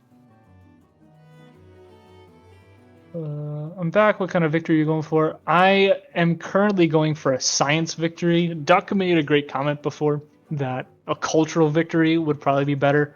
I have a lot of wonder placements I can do. I have a lot of wonders I've gotten already. I have a lot of really good places I can put wonders. I'm really secluded, which is nice because then people wouldn't want to declare war on me, but I'm going to go for science because I feel like science is the least understood among newer Civ players and is kind of the most complicated. And so I want to talk about how you go for a science victory and how you would achieve that and kind of all the little steps that go in with it. I'm going to bring this builder down here. I can't believe you don't want to govern through fear. Hey man, who said I'm not? Oh gosh, keep exploring, Mr. Scout. You will find the new world eventually. Or give me a farm.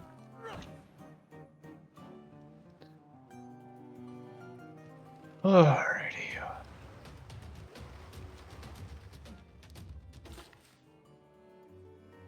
Modern era ends in 10 turns. I need 10 more air score for a golden age. I think I can get that. Upgrade you to a caravel. You are then going to buy a caravel, which I can't because I spent my money on other stuff. Good job, Bren. But I did get a caravel over here.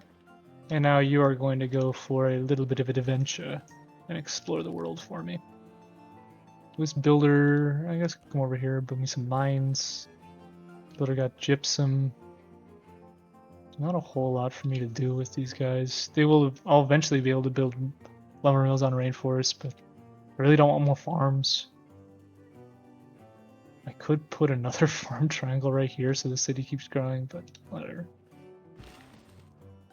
You are building farm triangles, so then this city can grow. I don't need to focus on food.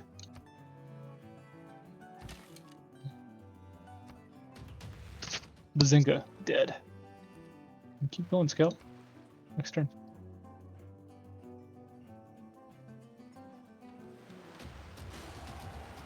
And he killed himself on my city. Strategy Lovely. requires thought. You just go ahead and sleep. And I might be able to circumnavigate the world before the end of the era. I have 9 turns. That'll give me 3 era score.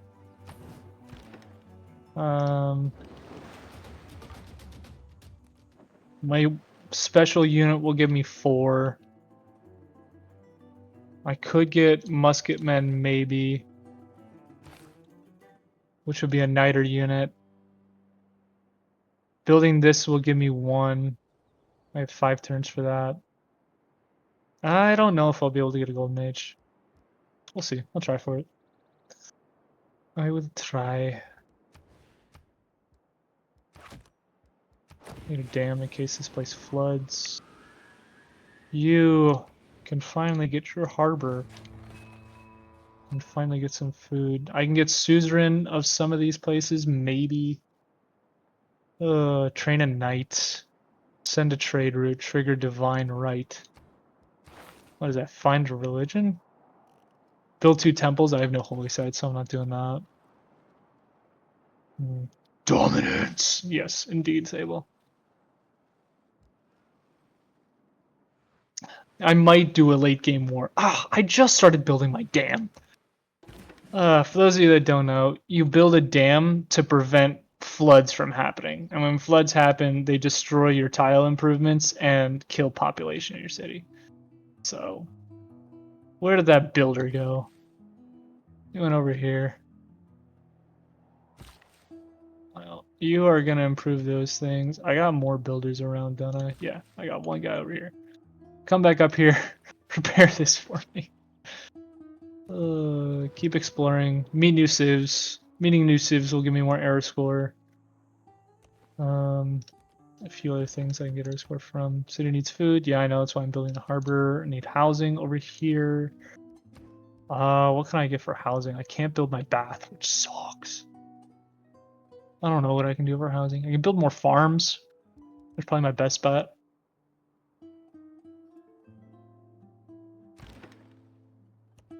I'll send you out to explore, see the new world. I have a promotion on you, which is great. I found a tribal village, which isn't super helpful. I could settle a new city on a new continent. If I buy a settler now, how many turns would it take to get over there? And even, is that a new continent? No. Oh, it is. Caucasia. Yeah, okay. That is a new continent. So that is those are 2 new luxuries that I could get. That's actually a good spot for a city. I think regardless of if I need the air score, it's a good spot for a city. So a settler. How many turns? 11 turns? Yeah, okay, I'm not going to make it.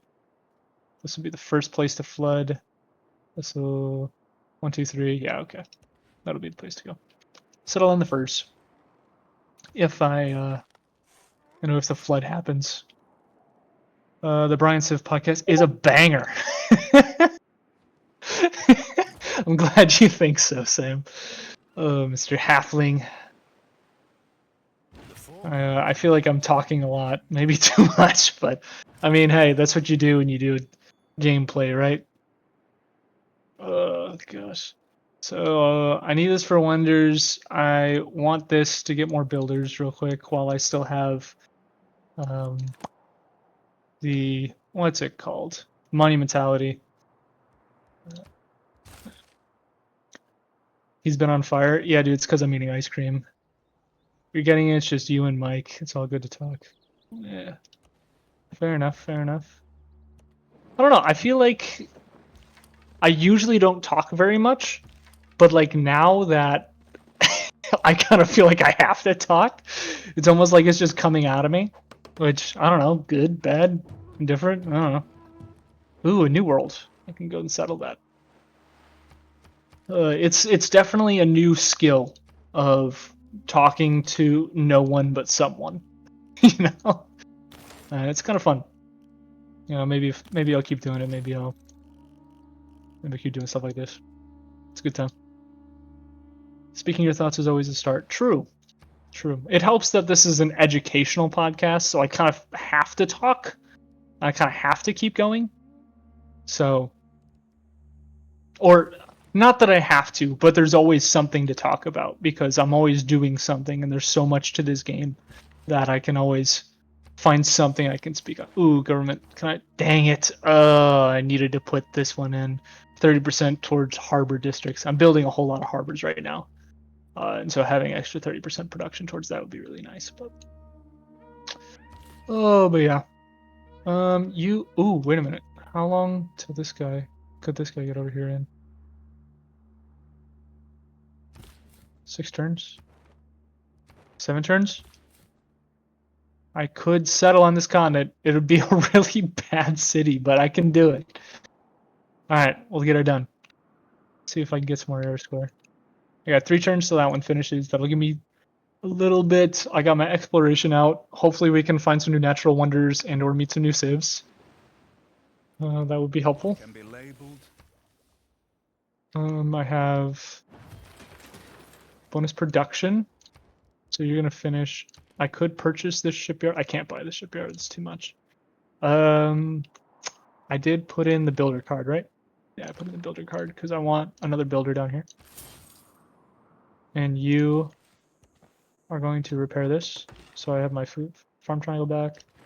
You are going to build a farm here, and then you're going to build a farm here. Very robotic. Very robot thing. Very asterisk. Ah, I see. Gotcha. Keep exploring. Keep searching for new people and new worlds and new places to conquer. It was supposed to be an educational game, right? That is the goal, indeed. I don't know if I'm actually teaching anyone anything, but the goal is to be educational. So if there's anything you have to share, or if there's anything I'm doing wrong or interesting that you can correct me on, or anything you'd like to know more about, feel free to ask. I actually want to rush industrialization here. Finding coal, unlocking the factory, getting power up, I think that would be very, very beneficial. The market, I don't have a trade route in this city yet, so getting the market I think will be great. These are good buildings, but I don't think I need them right now. So I'm just going to go ahead and grab the market. It'd probably be better to grab the university, buff science, but I want to build my economy because I just like gold better. Going to circumnavigate the world. You're going to chill there so I can have a garrison unit. Do I have any other units that I can move around to garrison? No. Okay. And Duck, at least the thought right now on these educational games is I play a lot of single player games. And so that's kind of where my forte is. And so in theory, if there's other games people want to see that they want to learn more about, then I could do educational streams for those. So if you have any thoughts on ways I can make this better, and or other games you think would be really cool for the server to see and or you want to see, feel free to put those out there. I'm doing a power for newbie players for Civ 6, and I'm may ask if you can review it if I miss some mechanics or playing something wrong. Yeah, man, totally. You can shoot it to me on Discord. Reach out to me on Discord. I'm DeltaCentauria on Discord. On the Gaming Tavern, I'm Noided Delta. And so, yeah, man, I'm more than happy to take a look at it. As you can probably tell from my gameplay, I'm not a super optimal player. I have a lot of knowledge on it. I like to play what's fun, and sometimes being super optimal isn't fun. But I think I should be able to at least say something on it. All right, I want to pump food in here because I think this. No, I wanted to pump food in this city, right? Because I think this would be a really, really powerful city if I can do it right. I'd be down to get schooled in Civ 5 game, but I have like an hour in Civ 5. Yeah, I have a lot more time in Civ 6 than I have in Civ 5, and so I'd be much better. I'm much better. Sorry, I have a lot more time in Civ 6 than I do in Civ 5. So I can maybe Great engineer. do Civ 5 if I watch enough videos on it, but A great we'll see.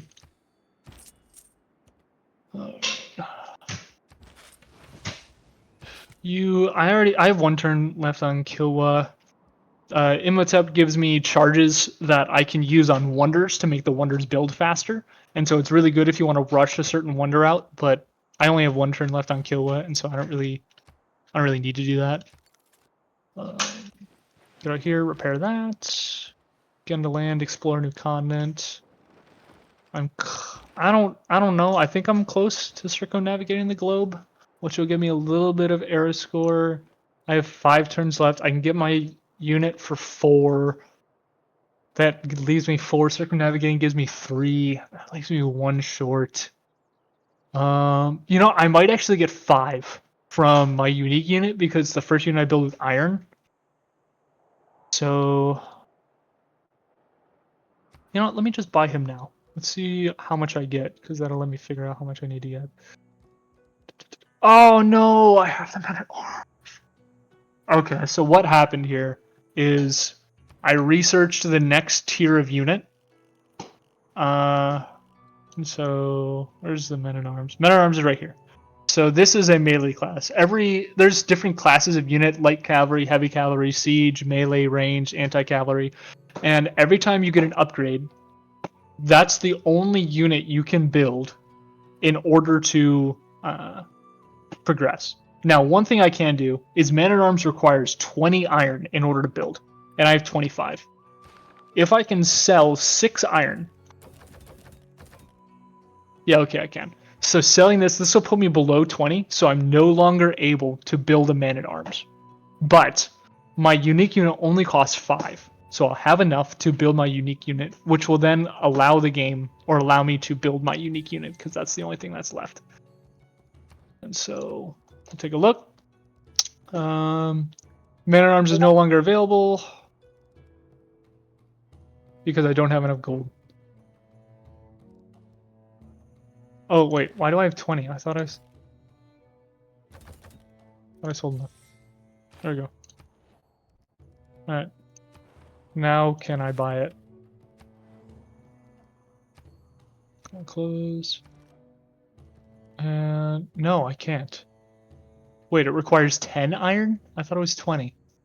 Alright, well, can I sell 7 more? Sell 8. Just to be safe. Change reset. Yep, there we go. Okay, great. Great.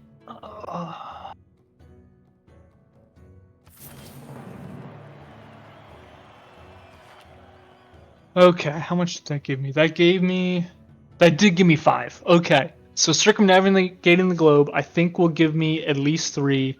Settling on a new continent might give me 1. Oh, shit.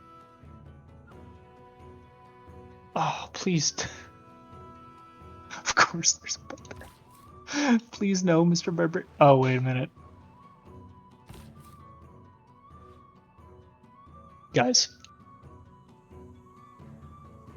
This is what you call a bit of a pickle in technical Civ terms. This guy's not in a great situation. Oh, so we cannot rely on that one. He'll make it out somehow, right? Oh gosh. Oh, shipyard said, I think it's time for me to start building campuses. I think it's time for me to start pushing science. And so I'm gonna start building campuses. This is a +2. That's nice. That'll be +4 with the bonus. I lose a hill for a useless tile, but I think the science is worth the yields, so I'm gonna go ahead and do that. Get more trade routes because that was what I was working towards for a while. I don't have any gold, so I can't buy any more traders, which is fine. But so does it go for my trailer or does it go for the settler? Oh, they moved away, and he didn't go anywhere. Lads. I think we're in a good spot. And I have enough air score anyway, because I built the wonder. Alright, never mind, we're good. All of that worrying for naught. Oh gosh. But so I still have the settler coming over here. Settling this would just be an instant death sentence because they'll just take it out and kill it. So I'm gonna send this guy over to the new world actually. You are gonna go over here because I need to pump food into this place. The Legionnaire can now upgrade to a Men-at-Arms for free, which I don't really think I need to do. So you're just gonna chill. Imhotep is also going to chill. I can now build lumber mills on Rainforest, which is great. So now I can kind of make these useless Rainforests into something. And then my capital is free to build the next thing. Now I could build some random stuff. I can't build Venetian Arsenal because I need my industrial zone next to the coast. I don't have a harbor, so I can't build any of these harbor buildings. Taj Mahal gives me air score whenever I complete it. I mean, I do want air score. I'm gonna go for the art museum. Well, now I need 5 turns until I can build my campus. Right. Okay. Yeah. So in that case, I can go for the art museum, and that'll be fun. I don't think I have. I do have another amphitheater. Okay. So now I'm gonna go ahead and buy some works of writing. So there are these things. I haven't talked about this yet. There's great works. This is primarily for culture, but every time you build a building in your what is it? Theater square. I'm looking for the right map mode. There we go. So I have my theater square here. It's +7, and it's getting +7 right now. If you see from adjacent wonders, adjacent districts, and entertainment complex. That's great. It's also generating an additional 4 culture from great works. So right now I have an amphitheater. Amphitheater has a slot for 2 great works of writing. Right. So if I build another theater square in another place and get another amphitheater, I will get 2 more slots for great works of writing. Each great work of writing gives me 2 culture. And that culture is just additive to it. So I pretty much just bought these 2 and I bought 4 culture. This is tourism. This is for a culture victory. And I can talk a little bit more about that later, but we're not going for that, so I'm not going to dive too deep into it. Duck, what's your Discord tag? My Discord tag is DeltaCentauria, or in the server, it's Noided Delta. Noided Delta. If you look in the announcements, I'm the one that's tagged in it. All right. So in this, I'm going to keep pumping trade routes, if and where I can. I'm at Gilgamesh. Now I have more people to sell my goods to, and potentially more people to dominate if I want to. That was not deep. I wanted that to be a deep part of my voice. I actually don't want to circumnavigate the globe right now, because if I do, it'll be air score that's wasted. And so I'm just going to keep going around. Find Harkonnen. Actually, I don't know what's his name. Harold Hardrada. I like Hardrada better. Harold Hardrada. Oh, I make myself laugh. Oh gosh. And so now I'm starting to explore the New World. He wants my great works. Screw you, bud. And my trade work got plundered. Lovely. Flood mitigated. Wonderful. So because I built that dam, my entire civilization doesn't flood, which is fantastic. I'm very glad that doesn't happen. Yeah.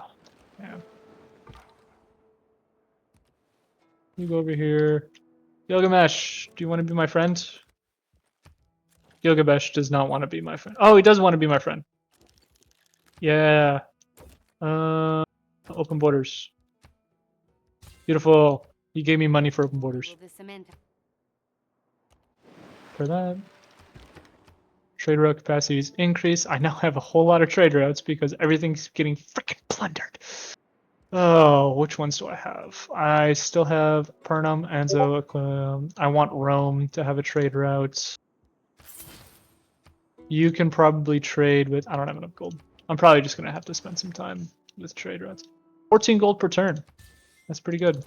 Does anyone want to buy my goods? 41 gold per turn. I will happily take that, sir. 25 gold. I'm taking all of Harold Hard Rada's money. This is fantastic. Give me all your money, Hard Rada.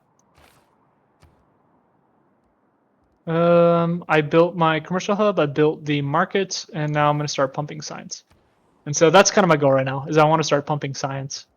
I could get a theater square right here like we talked about. No, I can't because I built a dam there, so I'm just going to get my campus. This is the last place to flood whenever the natural disasters happen, so I'm fine with putting it there. You are kind of growing. You're really just good for one campus. I don't want to lose this mine, and so I'm just going to put it on a random ass spot. You're exploring the new world. I could come and settle down here. I don't mind that idea.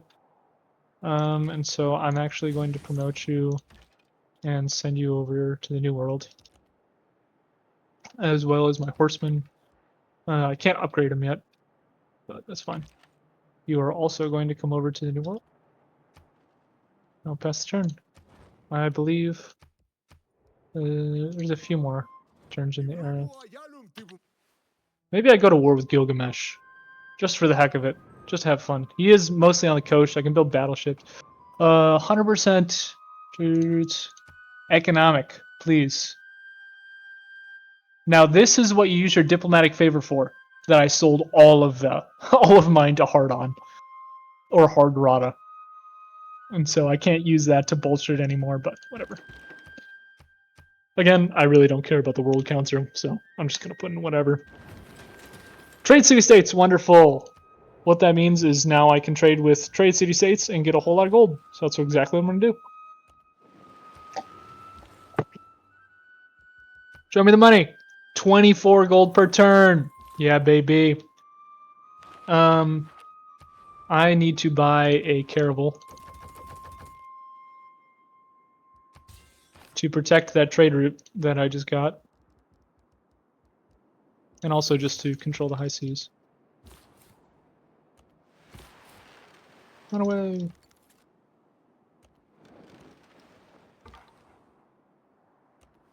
Oh, you go on. I can't be bothered. Go on automated explore. I don't care enough. And then shipyard. No, I wanted the campus, right? I want to start boosting that. Boosting science. Except when I can get more trade routes. I captured a spy. That is another part of this game, spies. I probably won't talk about it much in this one because there's already so many things we're going through, but spying essentially just lets you steal stuff from other people and see what they're doing, like a regular spy would. Shocker, right? Pillage. Improvement was pillaged. You will die for your sins. Just casually throw that in there. Die for your sins. But hey, man, we have fun, right? Now Rome can really just build whatever it wants. It has 2 more turns until it can build another district, because it's every 3 after the first population. And so 13 is the next breakpoint. So these 2 will get me through that. I should probably build some more farms up here. Do I still have... Yeah, I still have that in. I need to change my government, which I'll be able to do next turn. You built that. Now you can build your shipyard. And I do think the shipyard's important. So the shipyard gives you bonus combat experience for naval units trained in here. I don't really care about that. The main thing I care about is it gives you bonus production equal to the adjacency bonus of the harbor district, right? So if I look at my map mode, right now, my harbor is getting a +2 adjacency. If I put in the card that doubles my adjacency bonus, it will have a +4 adjacency, meaning this shipyard will be worth 4 production. That's even better on some other places, right? Like if I look at this one, that's +3. This one is +4.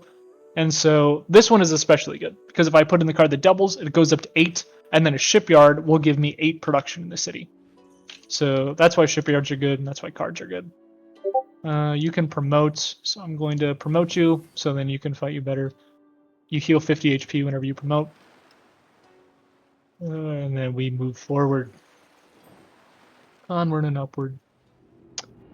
Duck, I got a question for you. Were you a part of the server before this stream started? And if not, how'd you find us?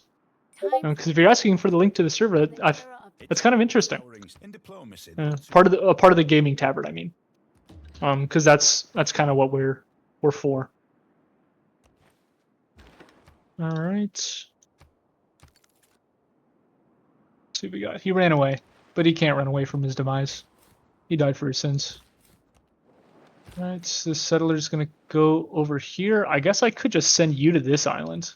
Why not? Actually, you're gonna come over here. You're gonna come up here. And then you are going to keep scanning the coast for evil barbarians. New age, and therefore new policies. So, there are a few good ones here. We got monumentality, same thing as before. 30% cheaper purchase, very good. But as you could tell later on, I haven't really been purchasing settlers or builders with gold, and I kind of have enough gold that the 30% discount doesn't matter much anymore. Access and Evangelist, if I really wanted a religion, I could go for it, but all the religions are gone. Hicks on Draconis is probably the one I'm going to go for. You get +3 population in cities settled off of your starting continent, and I'm about to settle 2, and I kind of want to settle more off to the right over by Gilgamesh, just because it's fun, and getting more cities is objectively better.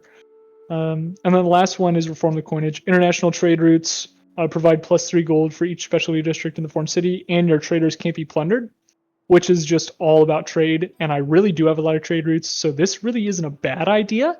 It'll let me trade internationally a lot better, and it makes it so barbarians can't plunder my trade routes. So actually, I don't know, better New World cities, like significantly better because I get 4 times the population, or a lot more gold, and I don't lose traders.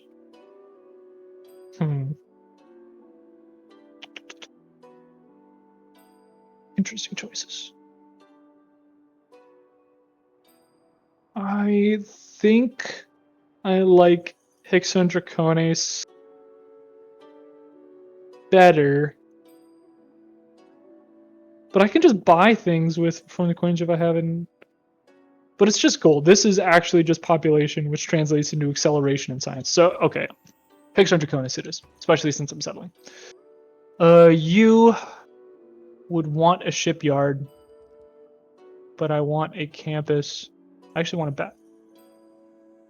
Oh, this isn't a mountain, right? I can't build a bath in here. Okay, I want a campus more. Because I'm trying to accelerate my science right now. So it's better than production. I'm at a new city state. You know what I mean? Thank you. I'm at Yerevan. +1 amenities in cities with a commercial hub district. That's actually really good. So I could use almost all of my envoys and get it. Oh, did I miss my opportunity to change? Shit. Whatever. Okay. Well, now that trade is very valuable, let's buy a whole bunch of traders. That was a builder, not a trader. Doesn't matter. I have enough gold. Buy a whole bunch of traders and get a move on. Cruising for a bruising. You can sell mercury. Does anyone want my luxury or my resources? Yes, you do. Perfecto mundo. Now I can build my next building, which is going to be a campus. And it is going to go up here like I decided before. It'll be a 2-turn build. Beautimous. You're finally going to build your harbor. You can finally circumnavigate the world, and I found John Carter at your service. Great to meet you, sir. Great to make your acquaintance. Yes, quite. Alright. Let's find me some barbarians, and then keep circumnavigating the globe. Find a new place to settle. I really should have spent my gold on settlers, not traders, but it's whatever. New opinions are always suspected. Alright. And usually Now I can finally change my policies. I'm gonna hold on to builders because that's gonna let me get more builders when I settle more cities. More amenities is nice, didn't really care much. 15 gold per turn is really nice. I'm building a bunch of campuses, so this is gonna be better, but it's not all that good right now. Try and go to trade gives me 16 gold per turn, which I really like. Visselbanken lets me trade with my ally for +2 food and +2 production, and I want to trade pretty much entirely with Bandar Brunei because I get a plus 100% trade bonus off that, and so I'm going to stick that in because, as you're about to see in a moment, I'm going to trade everything with Bandar Brunei, which is going to give me +2 food and production on all of these trade routes, and you can see it now. So 27 gold. That is phenomenal. Phenomenal trade. 28 gold. Boom. 26 gold. Boom. It's gorgeous. And then you're going to patrol these seas in case they spawn any more freaking barbarian galleys so I don't get 6 of my trade routes plundered. And I have room for 2 more. You are going to pillage this, which is so frustrating, but at least I'm not dead. I got builder units. You are going to keep exploring. I'm at Portugal, who probably has all the gold in the game. Not yet. Let's do a check-in and see how it's going. So in my science victory, I am currently the leader on culture, which is awesome. I'm starting to beef up my science, but I mean, I just think that's Rome, and the fact that you get a monument in every building that just accelerates your culture so much. It's just, yeah, it's really nice. I think that's mainly just Rome and how Rome operates. But I also have been building a lot of culture and buying culture buildings. I can now buy art, which I'm going to do. Purchase great works of, see what sculptures. No one's got any sculptures. Portraits, no portraits, no landscapes. Has anyone recruited an artist yet? Let's look at great people. Great artists? No. Brazil's about to get the first one, though.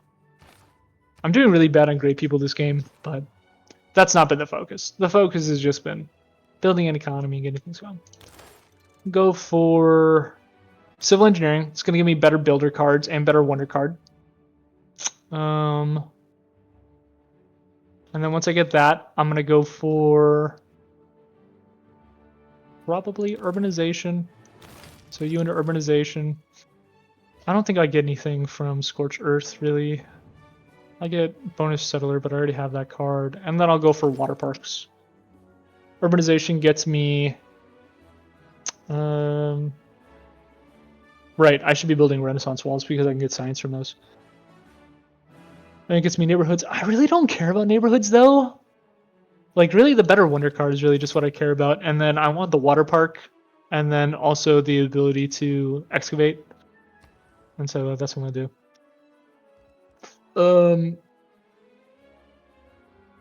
You take a sip of water. Alright. I wanna. Yeah, so I do want to pump science. And yeah. You know what? I think I'm gonna leave it off here. We're just on the cusp of really executing a big science shift, right? We're building 2 campuses, we're building 3 campuses, 4 campuses. We're about to settle new worlds. We're building universities. We're going to be building more science buildings. So we're pumping our science on our way to a science victory. Enough culture to get us all of the cards we need, and enough golden ages to make Pachacuti jealous. And so this will have to be a second stream where I finish out the game. I think I'm probably about halfway through, and now that I've done most of the explanation, I can probably just power through the rest of the game and show you guys how a science one works. If you want to look back at the VOD, see what mods I'm using, or kind of see what I'm doing, feel free to do that. And then I'll work it out with Mike on what our next stream is going to be to finish this run out. But I thank you guys for tuning in. If you have any more questions, feel free to reach out to me on the Discord for Gaming Tavern. I am DeltaCentauria or Noided Delta. And I appreciate you guys' attention. So I hope you have a wonderful Thursday night and keep gaming. Bye.